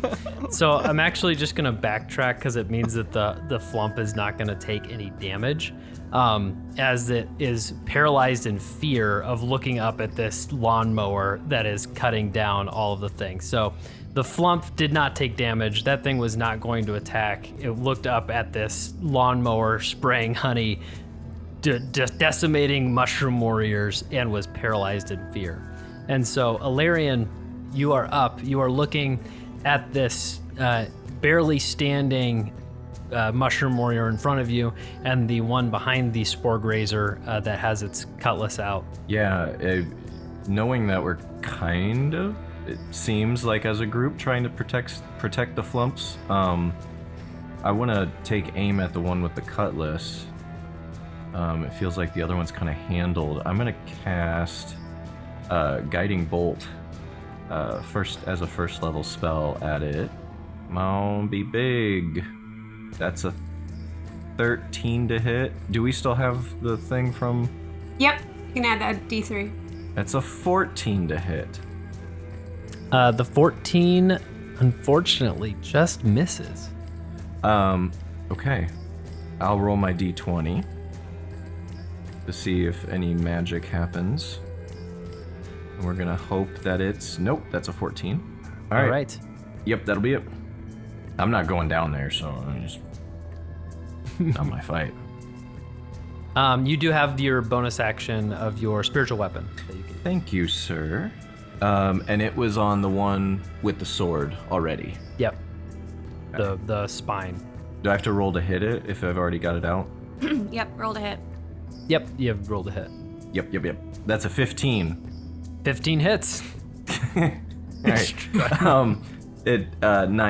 Nine damage And that one was to the one with the sword in the back? with the cutlass. Yeah. Okay. Roxy, you were up. Okay, so Roxy steps up again to the edge of the cliff. Does she have is it clearly visible which one is worse hurt? Yeah. Essentially. Mm-hmm. Okay. Whichever one is the most hurt. It worked last time, and honestly, she's a little high on the fact that her words are having such control over these other creatures. So she's going to cast Mind Sliver again. And she says this time, "You smell that? It smells like you're gonna die." It's terrifying. So gross. And again, an intelligence save DC 16. And it rolled not that. It rolled a natural 7. So Great. I'm gonna roll damage then. You don't have to. extra It has terrifying one. It coming has from- 1 point of damage. And Oh, good, so- because I rolled Yeah. 2 ones. Yes. So again, you rolled 2 ones. I rolled 2 ones. So it rolled 2. Good. You defeated it, and it similarly the mushrooms kind of like plop off of it, and it falls down into a heap, and you see more of a humanoid form beneath the mushroom mass that has fallen, and it is down. Cwistopher, you were up, and there is one mushroom warrior up with its cutlass. So, God. So Cwistopher, who is now small, so he's technically speaking, he's doubled in size or whatever, stands up tall, holds his arms out, and he says, "I said, flee for your wives!" And the big, so he can use an action to change what the illusion looks like. So now it gets larger, it sets on fire, and mushroom children appear underneath of it that are now being chopped up by the blades as it descends down. And then the machine, because he can make it do audible stuff, the machine exudes a voice in common that says, "How many must die before you yield? The honey lord demands fealty." And that would be Cwistopher's turn. The Flumphs, No. the Flumphs look at you with their eyes wide and just they turn green and stare at you. One turns a little bit red and watch this teddy bear who's commanding this giant thing. Wow. The spore grazer turns around towards the mushroom with the cutlass and is going to try and hit it with a slam. Its giant head, and rolls terribly and misses, and just slams the ground. And then looks and stands back up. It's been distracted. It was unfortunately distracted by the horrific scene above it, even though it didn't really comprehend too much of what was happening with it. But that's its turn. The Flumphs are going to descend on this one with the cutlass. They are going to look at you, look at this thing. I'll make a couple quick perception checks for them. One is very nervous. One does not seem to get close. One is staying far away from your horrific machine. The others move forward to attack the mushroom warrior. First one hits for 3 points of damage. Second one misses. And so the one with the cutlass is standing up. Meg, you are up. Okay, I will move over to that one, and I am going to roll to see if I, in order to keep my rage. Oh, that's a 1, so yeah, that will roll on the table. Oh, it's a 3. That can't be good. Wild magic. Just a number, who knows? All creatures within 15 feet of you must make a wisdom saving throw. Until the start of your next turn, you and all creatures that failed the save have their movement speed halved, and regardless of their abilities or magic items, They can't take reactions and can't make more than one melee or ranged attack during their turns. Oh, jeez. Okay. What kind of check was that? A wisdom saving throw. And what was the DC on it? A 13. 13. Okay. The two of the flumps fail, and the mushroom warrior fails as well. And the spore grazer, natural 20. It does not fail. So it's unfazed. That's good. Okay. And I think that's all that's around you. So yeah, that would make sense. Okay, well, I'm gonna take my one attack then, but I will make it reckless. Did you do the save too and fail, or? Oh, I don't get to do the save. It's me. Oh, gotcha. It's me and anyone who fails. So that will be a 18 to hit. That hits. 9 damage. Okay. That's me. The mushroom warrior turns to you with its cutlass, and it makes just one roll, right? It doesn't have to do disadvantage. Yeah, it has advantage because I reckless attacked. So. Oh, okay. But first, I have to actually roll to see how it reacts to this horrific scene in front of it, and it rolled a 2 on that. That was a natural 2. It looks at this thing and finally flees. It starts to run and just tries to run past you. You get an opportunity attack on it. I actually don't, because I don't have any reactions. Oh, crap, you don't. You want to. You're like, oh. I want to, but I'm like, I think I'll just stand here instead. It tries to run and actually doesn't get very far because behind you, you have all of this baked goods stuff that has been tracking behind you. And so it stumbles through it and does not make it very far. It's actually going to have to make a dexterity check in it. To see if it can actually make it through. And it does not. It does not make it through. So it just sticks and trips and falls and stumbles in it, and it is just stuck next to you, essentially. It does not make it far at all. Ilarion, you're up. Okay. Now we've still got two big mushrooms? Or just the one? Just the one. Just the one. Okay. All right. Then I will firebolt at the one with the cutlass that's still up. We'll start there. That's a 16 to hit. That hits. Awesome. Let's do some damage. That's really crap damage. That's 3 damage. It looks pretty bad, but that was unfortunately not enough to take it out. No, but I've got my spiritual weapon there. Come on, spiritual weapon. Nope. That's going to be a 9 to hit, so it's going to miss. Whiffs. Slices. That scythe. Man. It's a scythe, right? Or is it a sword? It's like a sword crescent moon thing. Swooshes across its head. Roxy, you are up. If it ain't broke, don't fix it. Decast Mind Sliver. Intelligence save 16. Good. And Firebolt was a cantrip, right? Correct. Just check. Okay. You said intelligence save, right? Yes. This guy always trying to get me roll on that wild magic. This rolled a natural 5. They're terrible against this. All right, so for this one, she just says, "Hear my words and understand that this is the end of you." Good. And she rolls her damage. She rolls her damage. Oh, let's hope this kills him.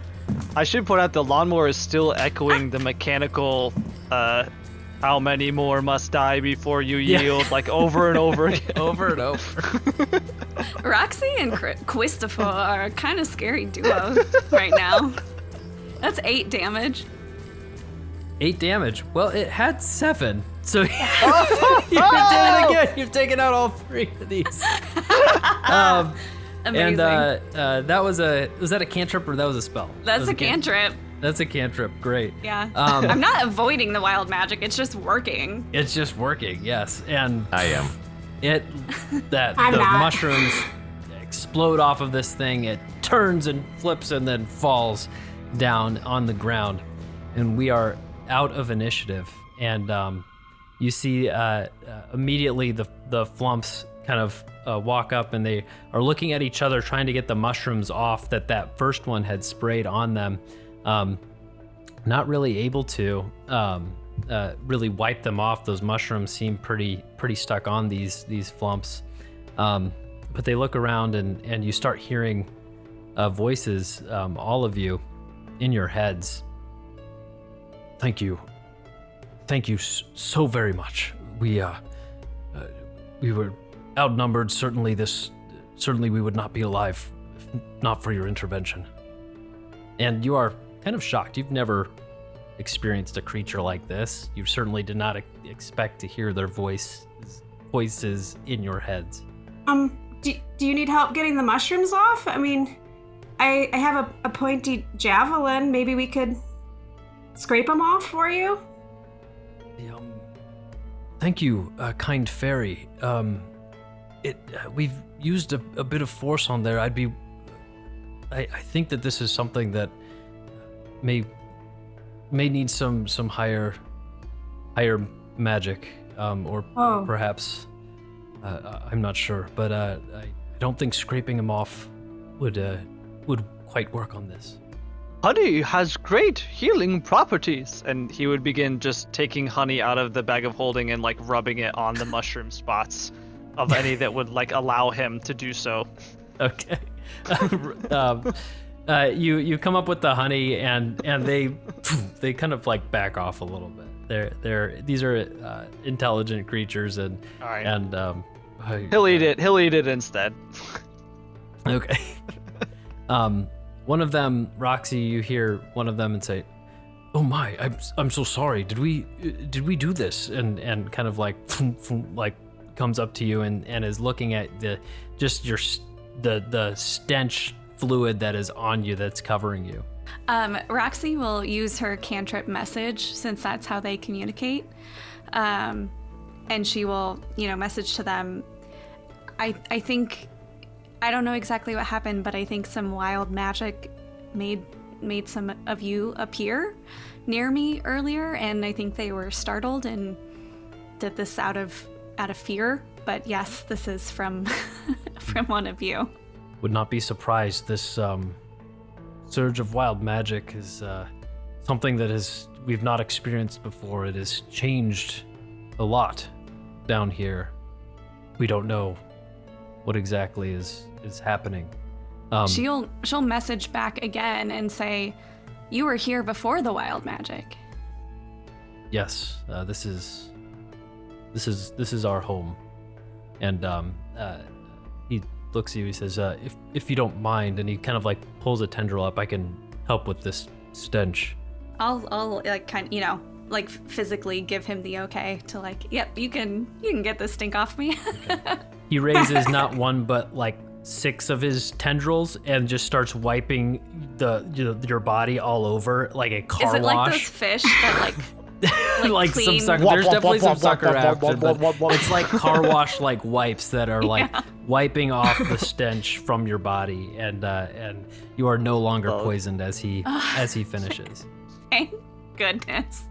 The Flumphs, they look, and you can see that their colors are changing as they're kind of speaking to you. A lot of them are green and more of a green color now, as they're asking questions and as they respond to some of your conversation. They turn to pink, and kind of changing with how their emotions are.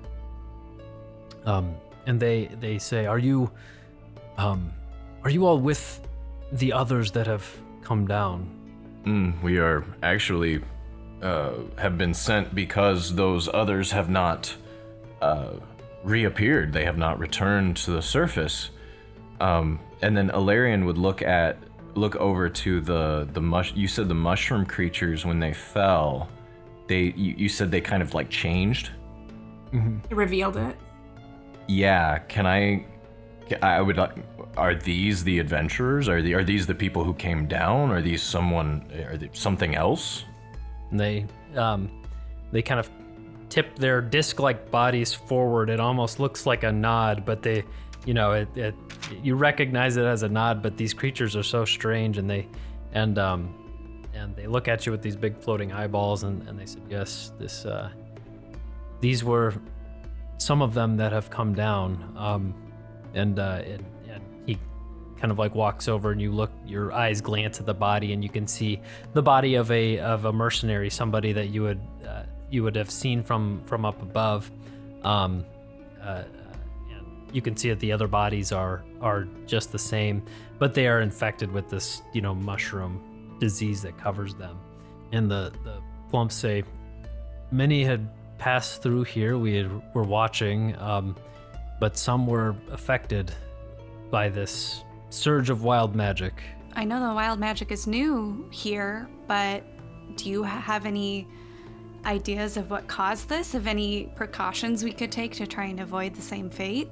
The only thing we know when this happened, it was a wild surge of magic, and the first person down was someone in a brown, tattered cloak that's hood up, walked forward through it all as if not paying attention to everything, and descended first. And then shortly after, more adventurer types started coming down into the tunnels. We don't know what lies at the bottom. We don't know how to reverse this. Is this something that you guys are looking to do? I'll say I should probably point out at this point that the major image lasts for 10 minutes, so the horrible thing still been going. It's been going with the message issuing over and over. So Cwistopher would probably lean over to Illyrian, who's explained the concept of death to him, and kind of tug on his sleeve and just go, "Are these friends? Should I end the pretend?" Yes, Cwistopher, go ahead and if you would, and end the illusion. They appear to be friendly, and I think they might be able to help us find more information. No more pretend. And he'll just snap his fingers, and the horrifying thing will Device dissipate. goes away. Yeah. All of our voices now seem very loud.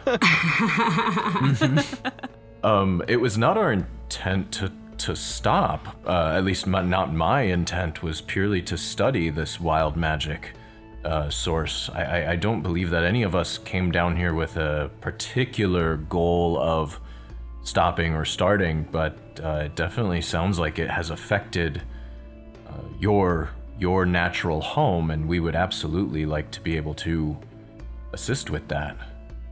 We would be eternally grateful. This place has changed, and is suddenly these caverns, which were our home, were friendly.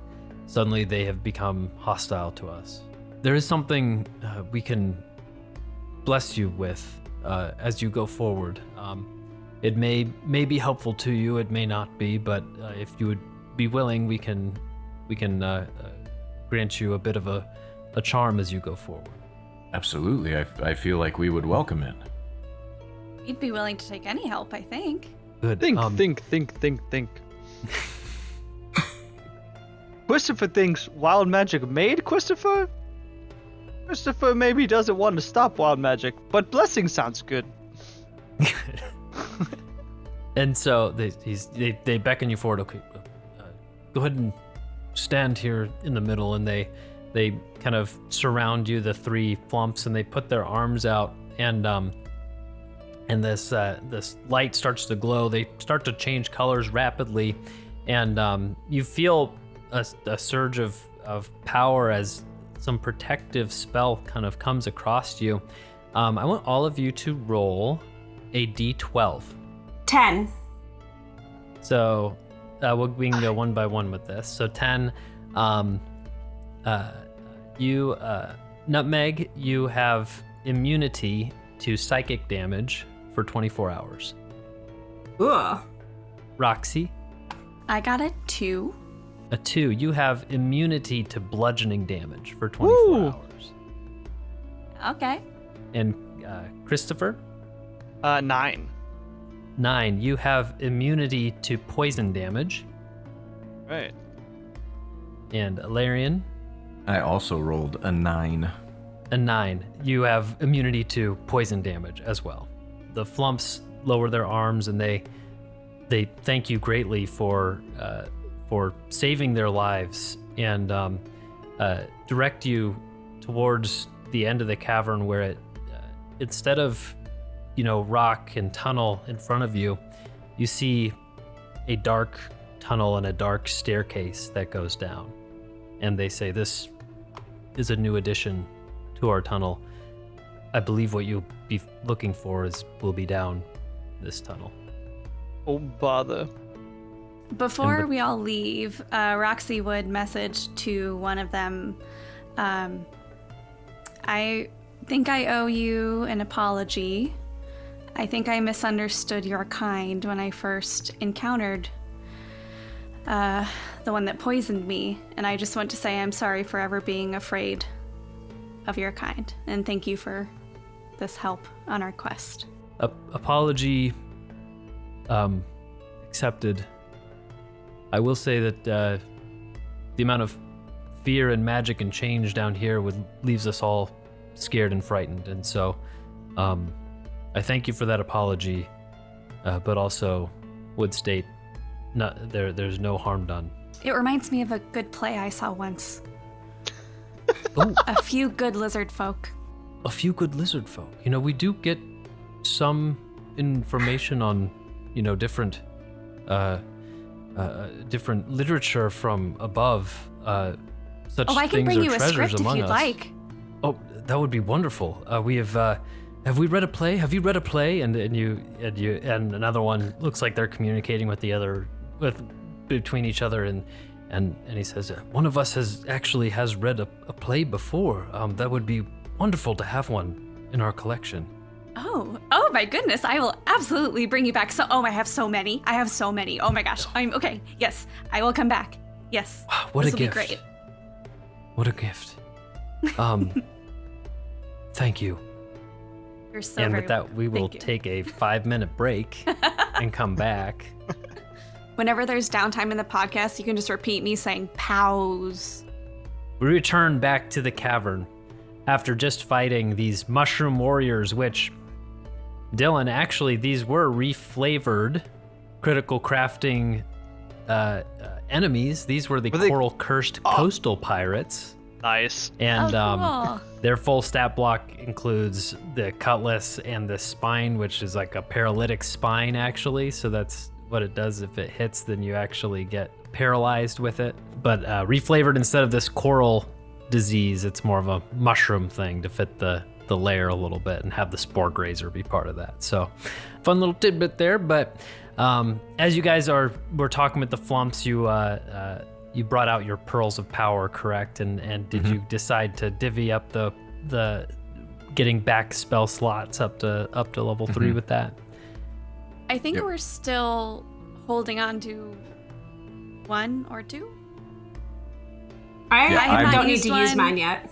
Yeah. I'm the only And- one who used one then. I also used one because I burnt through right. 2 of my 3rd level, so I'm getting back 1 3rd level slot. So Meg so you and have- Roxy still have one. More Yeah. lawnmowers, baby. Let's go. Okay. And so you walk towards this tunnel that descends downward and seems a little bit more formed as it has actual steps to it. And it is very dark and dank as you go down. Before you had used some dancing lights and things to help guide your way. And you can certainly use those abilities again to travel together as a group down the stairs. And as you go down, there's not a whole lot of boulders or things that you feel like you need to be sneaking through. You don't really sense any sort of animals or beasts on your way. But soon you start to see some light near at the end of this dark stairway. And as you get closer, you enter into the light and kind of cautiously move forward into another massive cavern.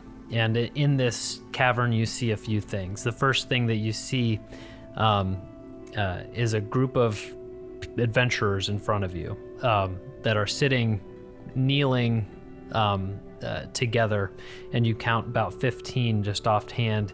And in front of them, you see a figure standing, a male figure in tattered sorcerer robes with a hood down off of his head on his shoulders, revealing a green-skinned face that's long and angular. His nose is flat without nares.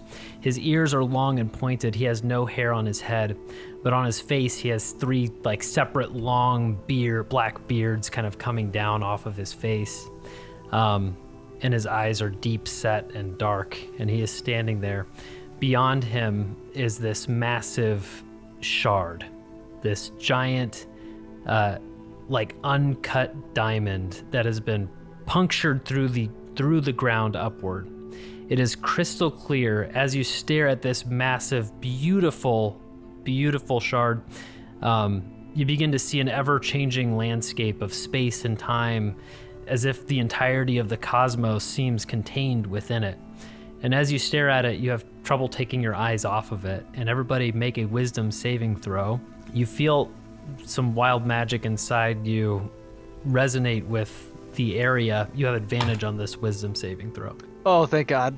How much time has passed? Because the bolstering magic with the D3 lasts for 10 minutes. Has that already gone? That is, that is expired. Oh, okay. I got a nat 20. Nice. So, 20 for nutmeg. 12 for Roxy. Ilarion? Or Nat 20 for Ilarion as well, so a 26. a 7?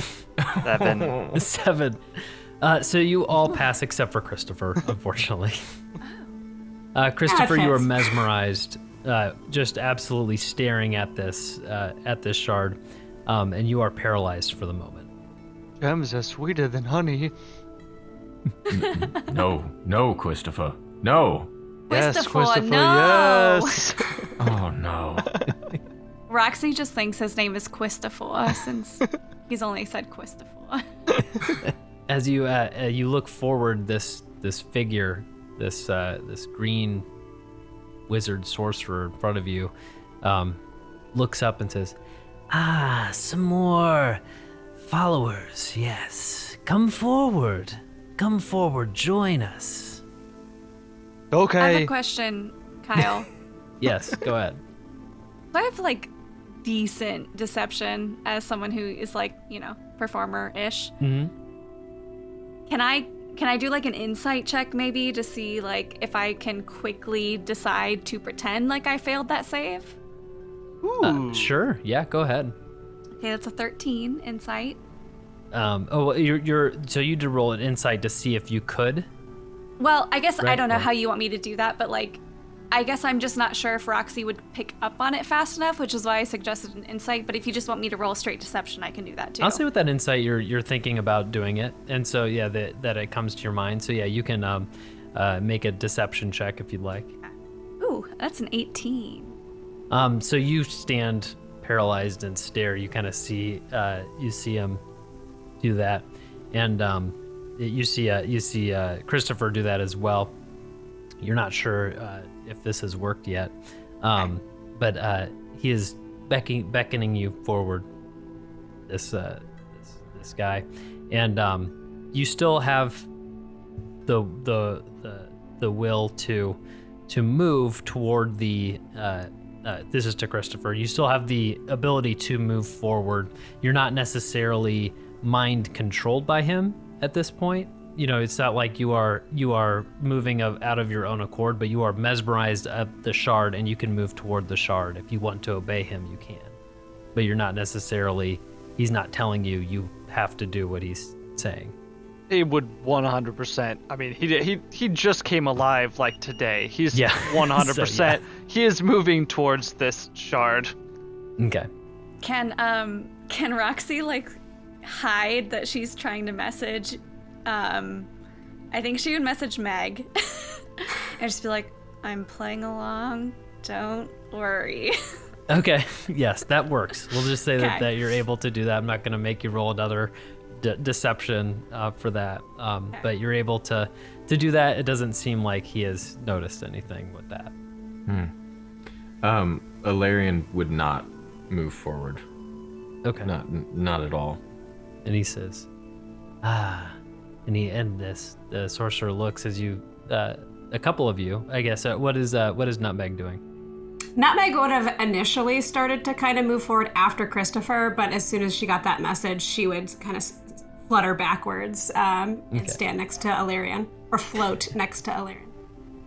And Roxy, are you moving toward the I'm shard? just kind of following, like, I don't really know what Cwistopher's doing, but like if I get the feeling that he's under this spell, then yeah, I'm gonna just kind of mimic whatever Cwistopher's doing. Okay. And so you guys are slowly moving forward, and this sorcerer steps forward and says, "You all seem a little different. The wild magic has touched you before, has it not?" Yes, we do all utilize wild magic in our own practices, and I think in part that's why we came down to explore for the most of us, but I'm very surprised to see humanoid, figures and to see people down here, not just monsters and creatures or things that have been transformed. What is this? Well, you are coming into an event of sorts. Something that will change history forever. And he looks and he says, "These people here have come down, drawn in by the wild magic. But tonight, what will happen is wild magic will come forward, and true chaos will come to the realm. Pure, beautiful chaos." That doesn't sound so bad. He said that we're different from everyone else who's come down here. Is that right? He said we were somehow different. He said you had been touched by wild magic. Okay. Yeah, so, and that made you a little bit different. A little different. So Cwistopher, not quite understanding that, would just respond, "I'm short, fat, and proud of that." Just nod. Wonderful little bear, and he's still a decent ways away from you all. He hasn't necessarily walked up to you all like right in front of you or anything. And he says, "My name is Zoth. I am from the elemental plane of Limbo. Have you heard of Limbo before?" I haven't even heard of limbs until this morning. I'm familiar with it. Limbo, the plane of pure chaos. Chaos, the essence of truth.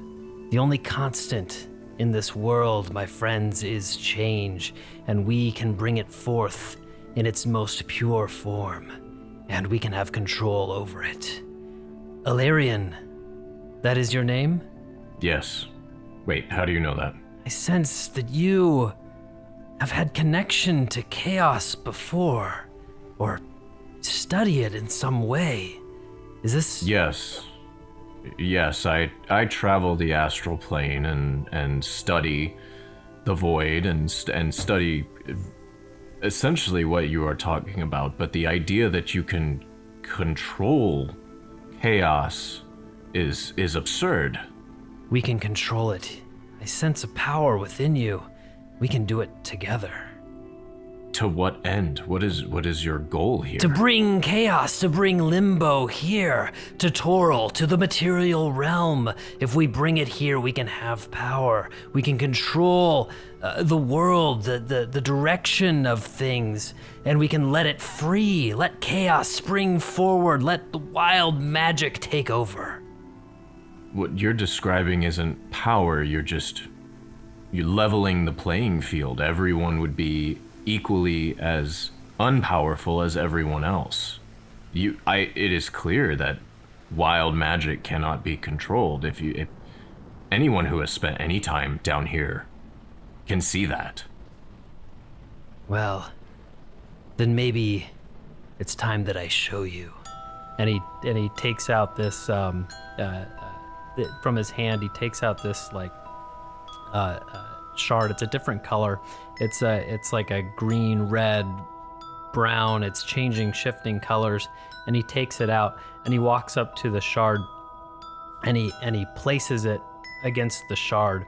And as he does that, you can see the bodies of the people in the room, the ones that are kneeling, all looking straight toward the shard. This essence starts to come from them and starts to draw from these people who are kneeling in front. Cwistopher, you feel this draw a little bit, but you're able to hold back. You feel like the wild magic is yours and that you have this. You all feel this way, but as he places the stone, the magic essence from the people rush forward into the stone and start to change this shard, and the shard starts to leak all these different colors all into it, corrupting this beautiful piece of glass into this ever-changing elemental fume.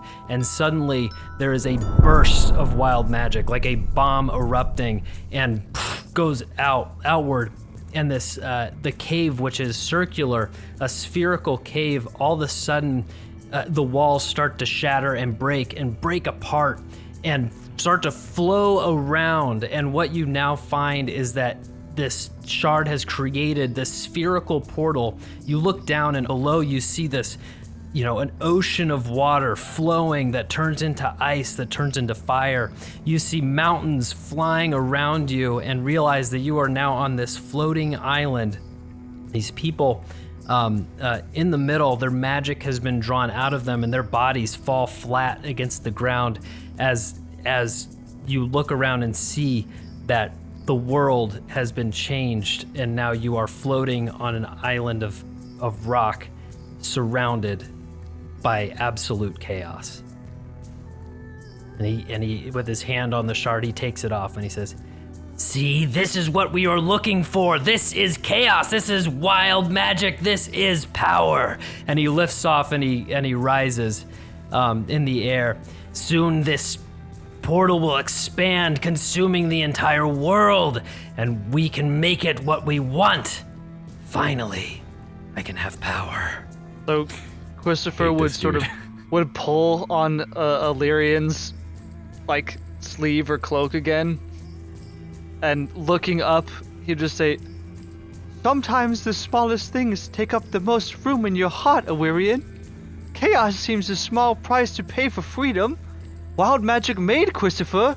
How many more Cwistophers can be made if we side with this oath, Cwistopher, but how many innocent lives need to be taken in order to create this? You saw what just happened to those people. Remember, we were talking about dead and alive. You are alive, they are now dead. What is innocent, Illyrian? Free of any wrongdoing. I can't say that they didn't do any wrong in their life, but I can say that they would not have wanted to give up their power and their life for one man's ego trip. And the sorcerer is flying in the air. "What say you, my friends? You speak of death. Fire burns, water erodes, chaos consumes. People will die, but that is unchanged. That is the inevitable truth, the path that we all take. Death can be meaningful or it can be meaningless. Without fuel, there is no fire. The sacrifices that will come will be the fuel for this change. What say you?" I say you are insane.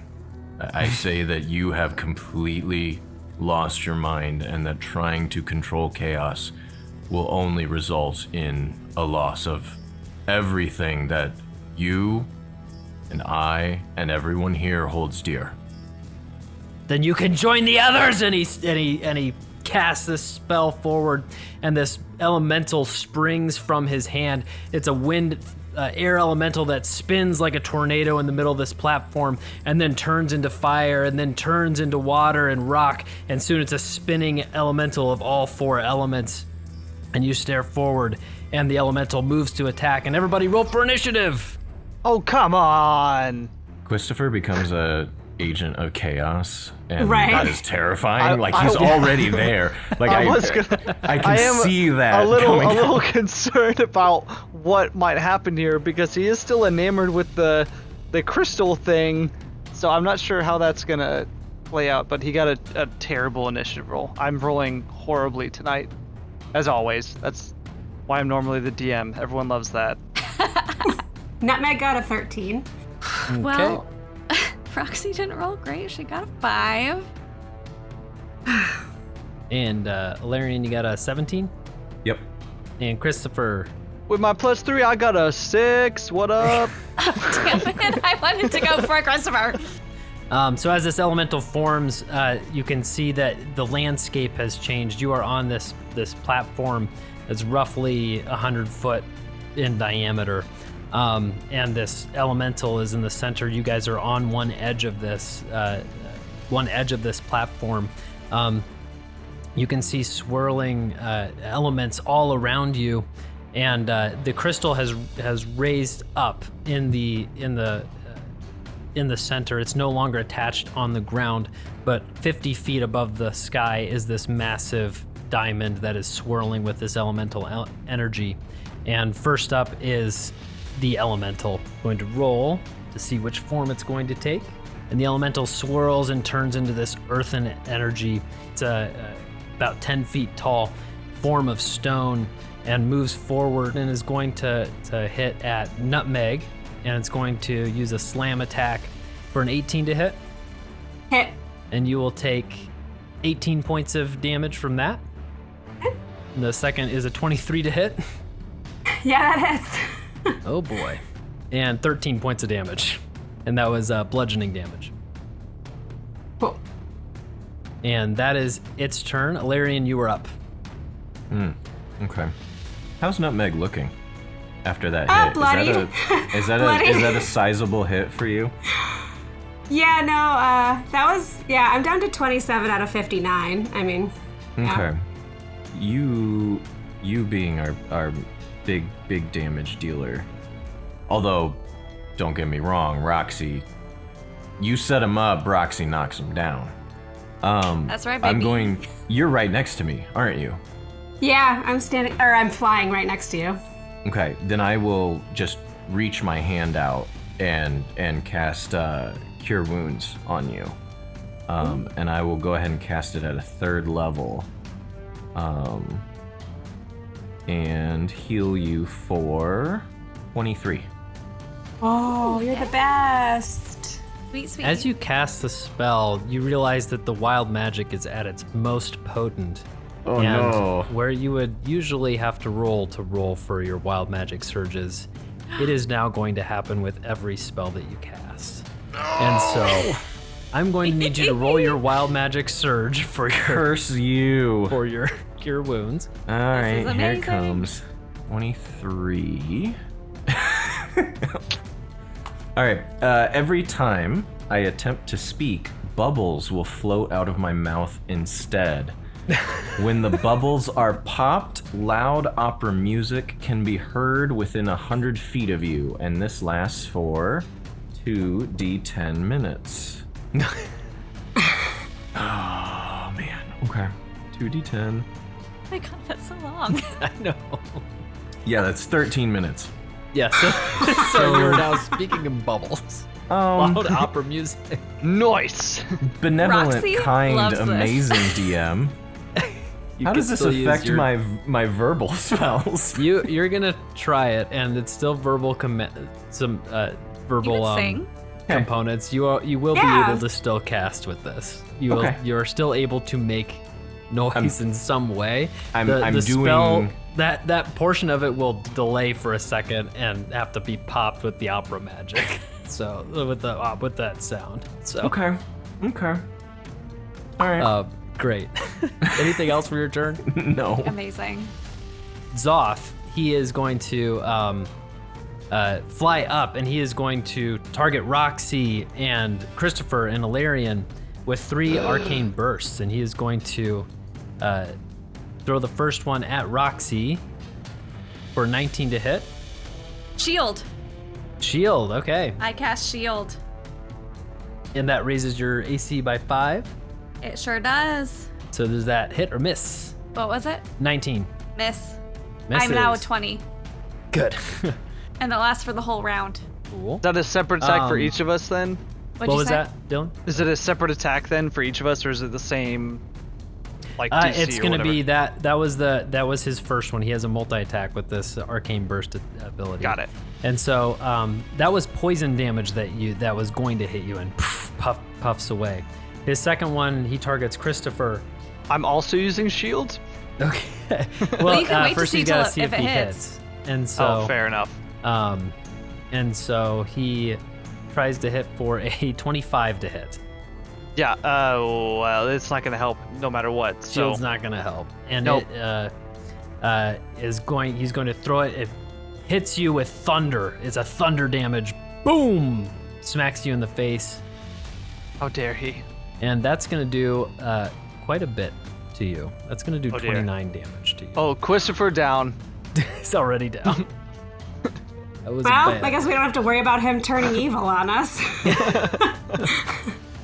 And then Cwistopher he's is going to target down. Alarian.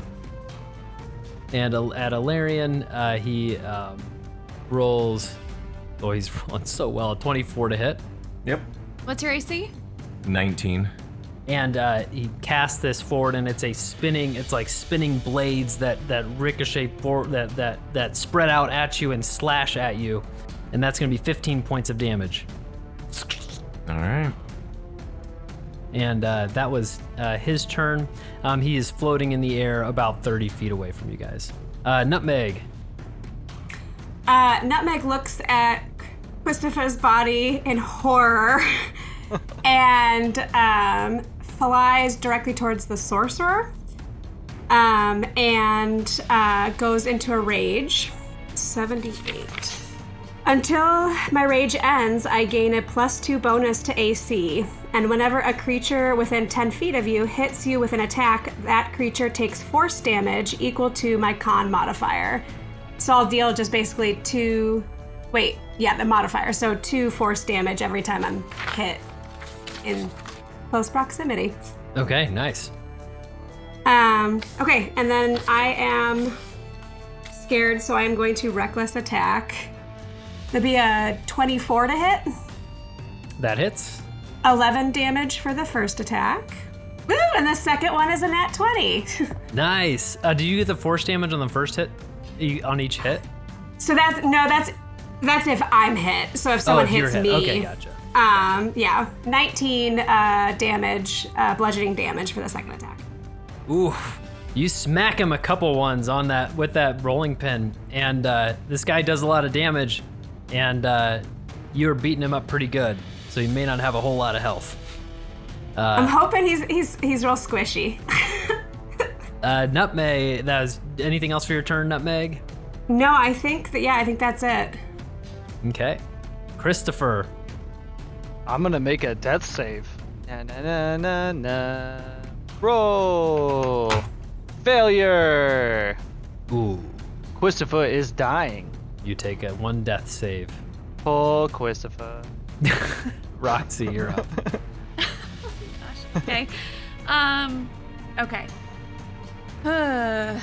Does he, like, you said he seemed hurt. Like, how hurt does he seem? He's just been beat. He's just kind of had a couple good good lops to beating. him. He's not like about ready to die or anything, but depends on what you do Alright. with him, I guess. But I assume I was near Cwistopher since was like playing along with this whole charade. Yep.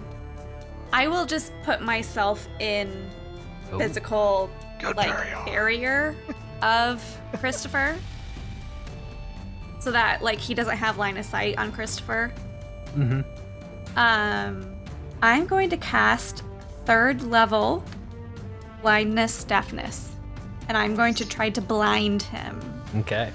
That is a con save 16. He rolls a 3. Woo! Now Leave choose. Is Cwistopher he alone. blinded or deaf? Deafened. Oh, he's blinded. Nice. Ah! He cannot see. Anything else for your turn?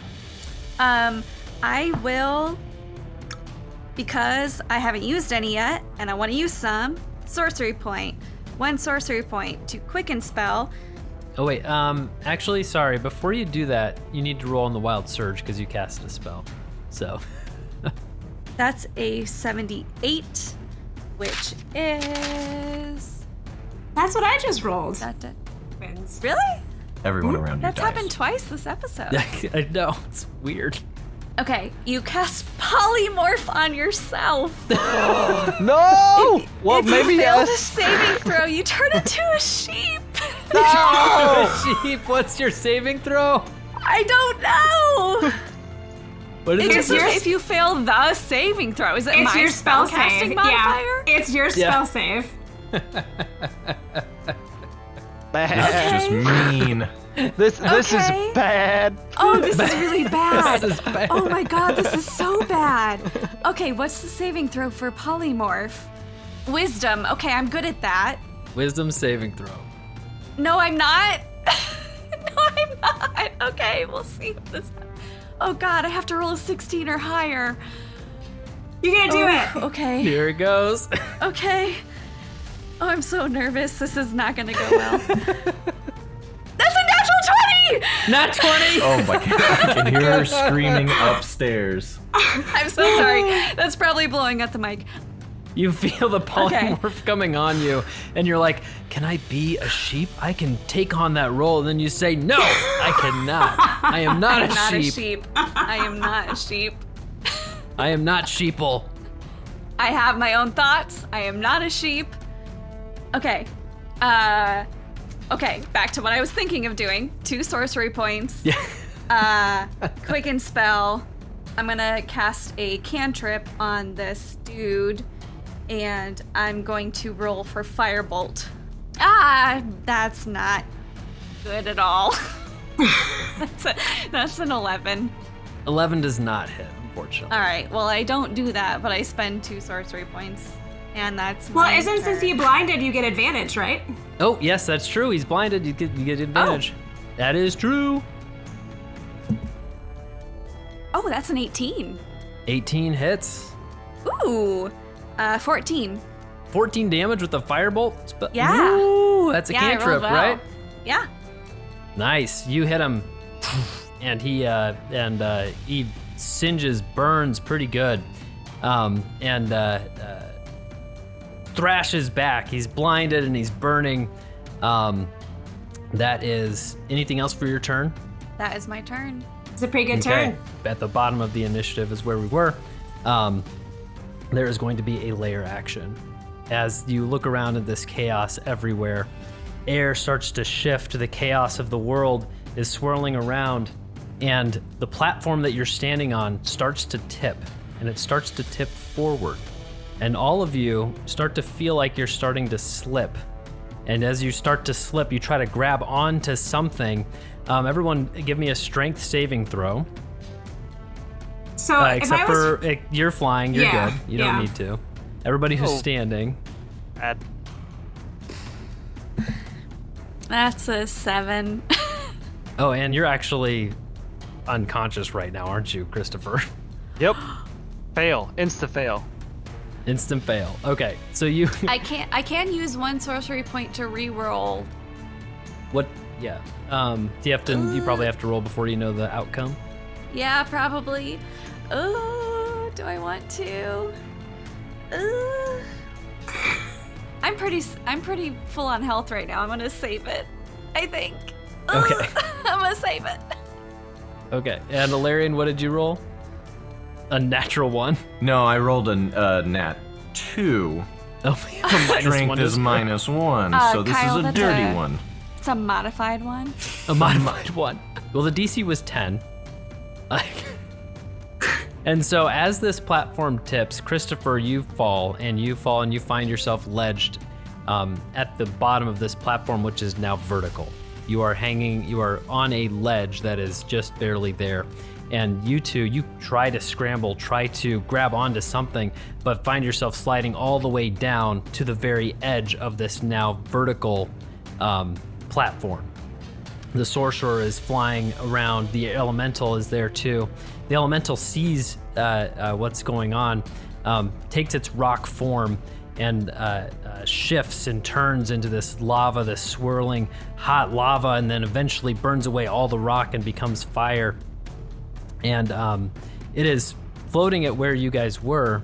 I have to actually see if it can actually make it all the way down. Actually, technically, it turned into fire and does not have enough fly speed now. So it's actually going to go and move toward Nutmeg, who is flying. And Nutmeg, it is going to hit you with a touch attack. And so it's going to touch you with this flame, and that is going to be a 7 to hit. Hold on. Yeah. Oh, sorry. Go ahead. What was the question? I was just gonna, if I needed to use bend luck, I was going to, but you rolled a 7, so it's all good. Misses on the first one. The second one is a 25 to hit. Yeah, that hits. Yeah. I don't think And bend does luck 10 will help points on of that fire damage to you. Okay. And you are on fire. You will be taking some fire damage at the start of each of your turns. I'm a toasted marshmallow. Of course I'm on fire. Yeah. Okay. Alarian, you are up, and you are hanging on the bottom of this vertical platform. Can I see? Like, can I reach Cwistopher? You are Like, close. You can get am I there right with by some him? speed. You're able to climb up. You don't have climbing speed, but you'll be able to use like double your speed to get, there. Yes, you can reach Cwistopher. Okay. First, I want to get to. I want to get to Cwistopher, and knowing just how close to death I'm certain he is. Very. I'm going to use my cantrip of Spare the Dying, and touch Cwistopher, and just whisper into his ear, "You don't get to learn about death yet." Oh shit! Cool. And so he's stabilized. He's at 0. So no more death rolls Beautiful. for you. Beautiful. Okay, that's my cantrip. So then bonus action, I'll cast. Where is it? I'm gonna cast my spiritual weapon. Is he at 1 then, or is he just He's at at 0? He's at 0. Okay, but just no more death save. Got it. Yeah. You didn't want to use one of your gross arm good berries? I was wondering if you could corn cob him, just swipe it across his mouth. Ugh. You would be able to feed him. That is something that Yeah, you could do. And that would be an object interaction because it's already, these good berries are on you. And that would bring him That would up. give him 1. Well, per each good berry too. And so you're able to. Here comes Cwistopher. Then you would still You have can eat your as many as action. you want. His turn is after mine. I would rather have him up. Yes. Okay. I was not thinking of initiative order when I was thinking. Oh, you about can eat this. one berry as your action. Yeah. But Can I make him eat a good berry? Can I just shove it down? Yeah, you can his- just shove it in Yeah. there, yeah. even though he doesn't eat as a He eats construct. honey all the time. That's kind of his whole thing. It doesn't give him nutrition. I don't Alright. have to eat, Okay. but I do anyway. All right, let's backtrack then. Let's backtrack. Like most people, you know. Since it's a cantrip, we'll scrap that for the moment. I'll use my action to my force one failure. feed I'm gonna pluck a good berry off of my arm, I hate and I'm this. just gonna get it down his throat. I'm just gonna Good. and I'm gonna. But I still said the cool line. I want you guys Yes, to all that was a remember. I really said good the Yeah, cool line. that's I love the noted, line. The that's line 100% canon. Then I would like to cast spiritual weapon. Maybe you say the cool line after he's Wait, awake how many so he how can many hear hit points it. do I have? Now you have 1. All right. Now Let's you have 1. go! So you are up, but you have 1. Oh, we got this. We're good. All right. Okay. Spiritual weapon. Gonna go ahead and cast that. Let's see if it hits. It's going to.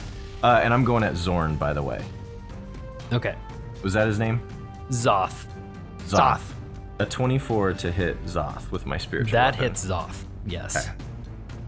9 damage to Zoth. Okay. And you want me to go ahead and roll? Slash them. What? You need me Roll to for? roll Oh yes. Yep. Go ahead my and roll. bonus action spell. 34. don't like that number. That's gonna be a bad one. Probably gonna like immediately explode. Take it back. I take it back.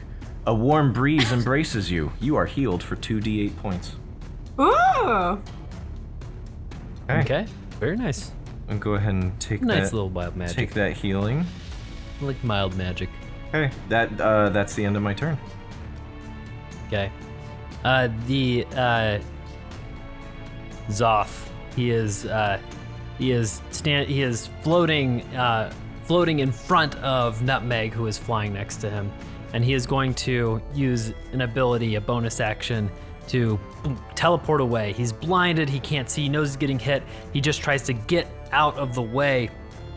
And I'm going to roll to make sure that the direction he rolls is not directly into this flat plane, because he does not necessarily know that that plane has totally shifted. And so, I just remembered something, Tyler. What? When you spoke that awesome line too, It came out as a bubble. it came out as a bubble. Oh, it absolutely. So Just a little pop. Little pop. you don't get to learn about death yet. Back to current times. So I'm gonna roll a d4 just to see the direction that he goes, just a cardinal direction. And if I roll a 1, then he's gonna go just try and teleport directly into the rock. He rolled a 2, and so he goes straight, kind of north. Not gonna try and use cardinal directions in this plane, but he moves away 30 feet. And teleports away, and he knows where he came from, and he is going to have disadvantage, but he's going to try and sling his arcane bursts at where the spot where he came from, where Nutmeg was, and so he'll have disadvantage on these attacks. The first one is a 12 to hit. Miss. The second one is a 21 to hit. Hit. As he slings this wild magic that is going to hit you, it changes forms, and it is going to be psychic damage that hits you. Oh, well, good thing I'm immune to that now. So that 20 points of psychic damage whiffs off of you and just does nothing to you. Meg just stares back, not realizing it should have hurt. Yeah. And You're kind of hurt though. What are you at? She's 40 not. out of 59. Alarian saved Oh, my you're ass. fine. Okay. Yeah. Okay. And the third attack with disadvantage is only a 10 to hit. And Yeah, so that his misses. arcane bursts have done nothing. And it is your turn, Nutmeg. You are 30 feet away from him. Am I in melee with the elemental? Or did they hit me from Yes, before? Okay. the elemental is within melee of you. So like laying on the ground, Cwistopher would be like, Nutmeg, get away. And he'll be like reaching into his bag of holding. Oh, okay. I'll take the opportunity attack and I will rush over to the sorcerer. So yeah, the elemental Is gets. that not what Christopher meant? Nope. No? Oh, well. Roll give me an insight roll. Okay, this isn't her strong suit. And we're gonna say a 12 is gonna, you're gonna understand what he meant. I got a 19. A 19. Okay, great. Yeah, so you understand that he means like keep away from the sorcerer. Like, get away, right? Okay. Do I have anything that can help with me getting away? Don't you think so? I think I'll just take the opportunity attack and move my full 40 as far away from. Actually, I'll do the 40 down towards the others so I can help them since I can fly and they cannot. Okay. So a couple things. You will first need to roll on your wild magic table. Right. For your rage. Well, this is a convenient little one.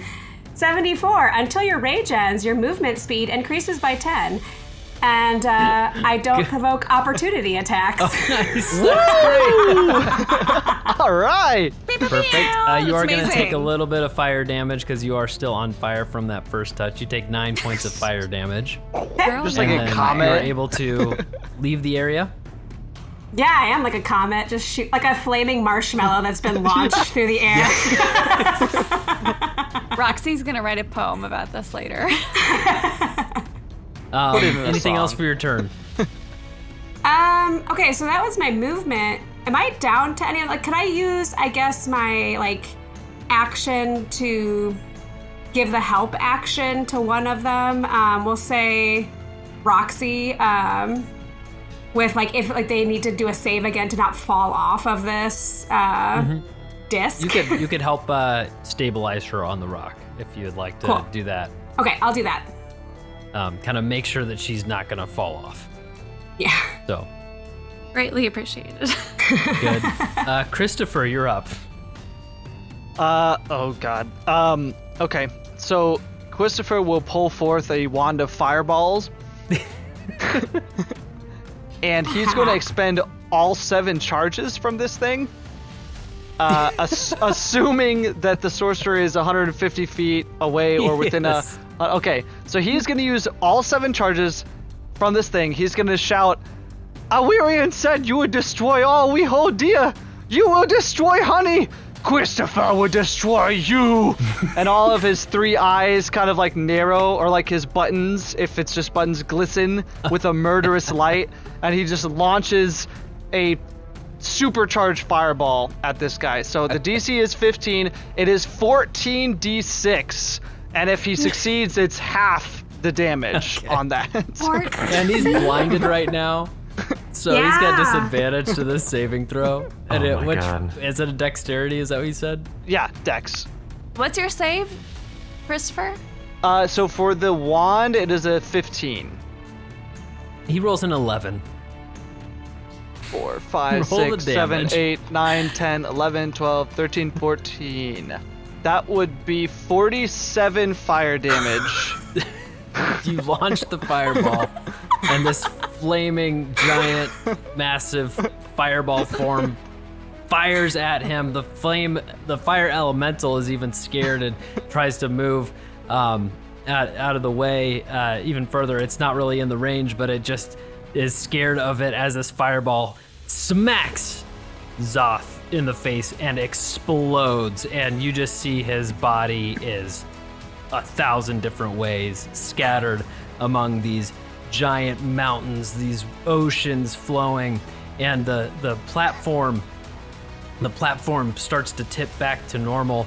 The elemental squirms around for a second, but then disappears with him as it goes with Zoth as he was conjured. It was conjured by him, and now you find yourself standing on this platform, the shard floating 50 feet above you, and you look around at this world and can kind of sense where the edges are, of this portal, and it's just ever so slowly expanding. It's hard to explain how you're in this world, but you can tell it's slowly taking over Toril, the planet where Faerun is, where underneath Daggerford. And you stand on this platform now. Are we out of initiative then? And you are out of initiative. The elemental He's gone. Yes, the elemental whiffed away with Zoth. Am I still on fire? I stopped, drop, and roll. Yes, you're on fire. Yes. Stop, drop, and roll. Good. Am I You're still able to put out hanging the fire. from like a precipice? No, I used my help action. You're good.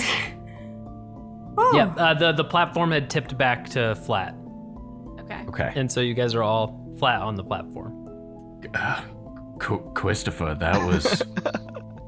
that was some of the most powerful magic I have seen. I don't know. Wait, do I have to roll wild magic if it's from an item?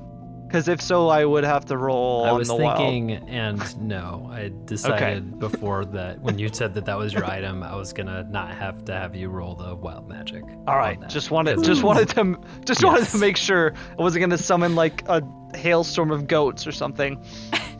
You have to roll actually So, on it okay. 14 times because of that. So I was just hanging off of like a ledge. What just happened? Like, are we done? Or like, is there more? Like, what's happening?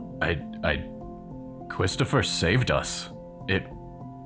He pulled out a wand and just destroyed that that person trying to bring chaos into the world. It was amazing. He said he would kill Honey. Are they really gone? But that's getting bigger. That it's expanding. I don't think it's over. I don't know how we stop this. I mean, chaos is a force in and of itself, but that doesn't mean nothing matters. Things still matter. I don't know what to do in this moment, but I know that when facing chaos, we have to realize that, yes, we are a tiny part of this world, but that doesn't make us insignificant. The moments we live still matter to us. I don't know what this means, but I feel this in this moment. Like, in the face of chaos, little things still matter. Is there anything we can do? Cwistopher would walk over and just like hug your legs and just say, "We're more important than we think." And he'll try and use Tides of Chaos because she's talking about chaos here. Just see what happens. To use the Advantage on some roll. He's gonna make an ability check to just like hug. I don't know. to give. Just try and That's okay. give a Cool. great hug and use How Tides good of Chaos. is this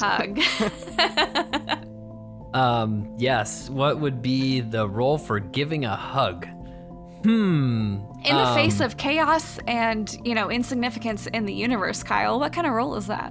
Are you gonna persuade that would it be a. to feel better? I think it's a. I think it's a like a spiritual roll. I'd almost say it's a religion roll. Watch him get a nat 1. Ooh, let's see. He gets a whopping. He's got a +3. Everybody, guess what he gets? An 8. Ilarion, you you're good at religion, right? Is Ilarion gonna help hug? No, not at all. Come on, Ilarion. My Ilarian's notebook is out, and he's already walking, like heading closer to the shard to figure out what's going on. Did you write down what I said though? It was really pretty profound what That I was said. Did you very write that profound. down? I enjoyed it quite a bit. I agree with you, and that's why I'm going to see if we can turn this thing off. Tides of Chaos would give him advantage on his hug. And he gets a nat 20 on the second. Good. That's awesome. Amazing. A natural The 20 greatest on hug, the- the greatest leg hug hug. known to man. You give that hug to Roxy, and like it's like the wild magic surges around you. This like pink force like radiates out, and like it's a moment where like everything seems to slow for a second. And then you see one of the stones that you recognize is like part of the cave wall that's been kind of swirling around this area. Comes and kind of just like lands on the ground. And it's a fairly large stone, about 10 feet tall, with like a big flat side to it. And you see a outline on it. It's like this white light outline that is going up and over in the shape of a rectangle, and then it opens toward you like a door, and this door opens and out steps the bartender from the Talltale Tavern, and he looks behind him, and behind him is a kind of a what you can see is the interior of the tavern, and he looks forward and says, "Whoa," and his eyes get real big. And he says, "I felt something down here. So this is what it was all about." And he closes the door and steps forward. What happened? As you can see, there was a portal opening of wild magic. I'm sorry, did you just come in from your bar? Interesting. And he looks up at the shard, and he looks at the book in your hand. He says, "Can I have do you mind if I take the..." And You were the one who gave it to me. he takes the book, and he says, "This is limbo." And he closes his eyes and he like squints his eyes real hard, and he starts to rise up in the air. And this shard is floating about 50 feet in the air, and you see the bartender rise up and rise until he's equal with the shard. This floating shard that is contained within it, this elemental fury. And he reaches into a pocket and takes out a piece of clear shard, of clear glass from like what you saw before. And he touches it to the shard, and all of a sudden this magic starts swirling around the shard. The entire world, this portal starts to get smaller and smaller, and you can see this energy sucking through back into the book. It is rushing into the open pages of the book as he's holding it. And as this magic rushes in, soon it all comes together, and the shard is floating in this massive cavern. The cavern now closed, the elements of limbo left behind, and the bartender slowly drops down to the floor as the last creases of the cavern are formed together, and lands on the floor and walks up to you guys with the open book and flips through the pages, which are now chock full with writing and runes that are ever changing. All those blank pages you saw before are now filled, and he closes the book with a clasp and looks up at the shard. The shard lowers down and rests in its former resting spot in the middle of the cavern. Huh, well that's didn't expect for that to happen. What did happen? That sorcerer, was he down here? The one in the tattered robes? Well, I suppose he was trying to change the shard and corrupt it to bring the plane of limbo here. That's a shard of reality here. It's pretty rare. I'd probably keep it quiet. Don't really want a whole lot of people down here, searching this area. Be manipulated that easily? Did he have one of these with him? And he holds up a shard that you can see has that same like galactic cosmic energy within it that the giant shard behind him has, but it's a little shrapnel of it that he holds in his hand. He says, did he have one of these? Yeah. Well, he must have touched it to it and tried to corrupt it. There's a specific type of stone that they have on Limbo that whoever uses it gets power over Limbo itself and is able to create and form things. Interesting. You can actually fly if you think about it when you're in Limbo. So it's kind of that trick I just did. Well, it's all wrapped up here, and he like pats the book. Wait, hold on. Is there a way to use that that's not like harmful? This? You want to try this again? I highly doubt it. I think this thing was like a homing device beacon for finding this shard of reality, and that guy probably used it to get down here and do what he wanted with the reality shards. But thank you. I should have seen this coming. Didn't really expect this hole to go this far down and to go towards this, but I guess that makes sense. I knew it was here. Should have checked it first. Cwistopher would nod knowingly and say, "Doing nothing often leads to the very best of something." Well, maybe not in this case, Cwistopher. What? I'm sorry. What did you expect then, if you didn't expect this? Honestly, I had no idea. I didn't know anybody knew this was down here, and now the four of you know, and I know. But Well, how did you know? How did you find this here? He gives you a little smile, and he says, "That's a story I could tell sometime." And he says, "Well, you guys want to head back to the tavern?" And he points to the door that's still slightly ajar in the side of the cavern. If you take us back, are you going to tell us that story? Maybe someday. I gotta go put this somewhere safe. Doesn't seem I'm not gonna keep it on the top shelf, I can tell you that. But yeah, we can go and head on back. This story kind of reminds me of a few stories I've heard before, such as, Eastward Tale, Bard on the Top of a House. That's one of my favorites. My Ren Fair Maiden, really love that one. Tabaxis, really great one. Info Boys, Revivification of a Salesman. Didn't they do a great great moving picture of that. Wait, no, moving pictures. He goes, those don't exist yet, do they? Of rat folk and men and to kill a Kanku. You know, that one just really, that one gets me in the heart. I know all of them, and they're wonderful, beautiful stories. Are you a storyteller yourself? I'm sure some people would like to hear this tale. You could say as much, yes. Some people, many people have said as much, yes. Storyteller, it's in my bones. I don't have bones, just fluff. He leads you through this doorway, this open doorway, and you guys walk into this hallway. You look down the hallway, and in one direction is this hallway that seems to go on and on and on, and there's doors and doors and doors down this hallway. And then to the right, there's one that faces kind of it's on the end of this hallway. And he closes the door behind him to this cavern down where the shard is, and opens the door into the tavern, that door at the end.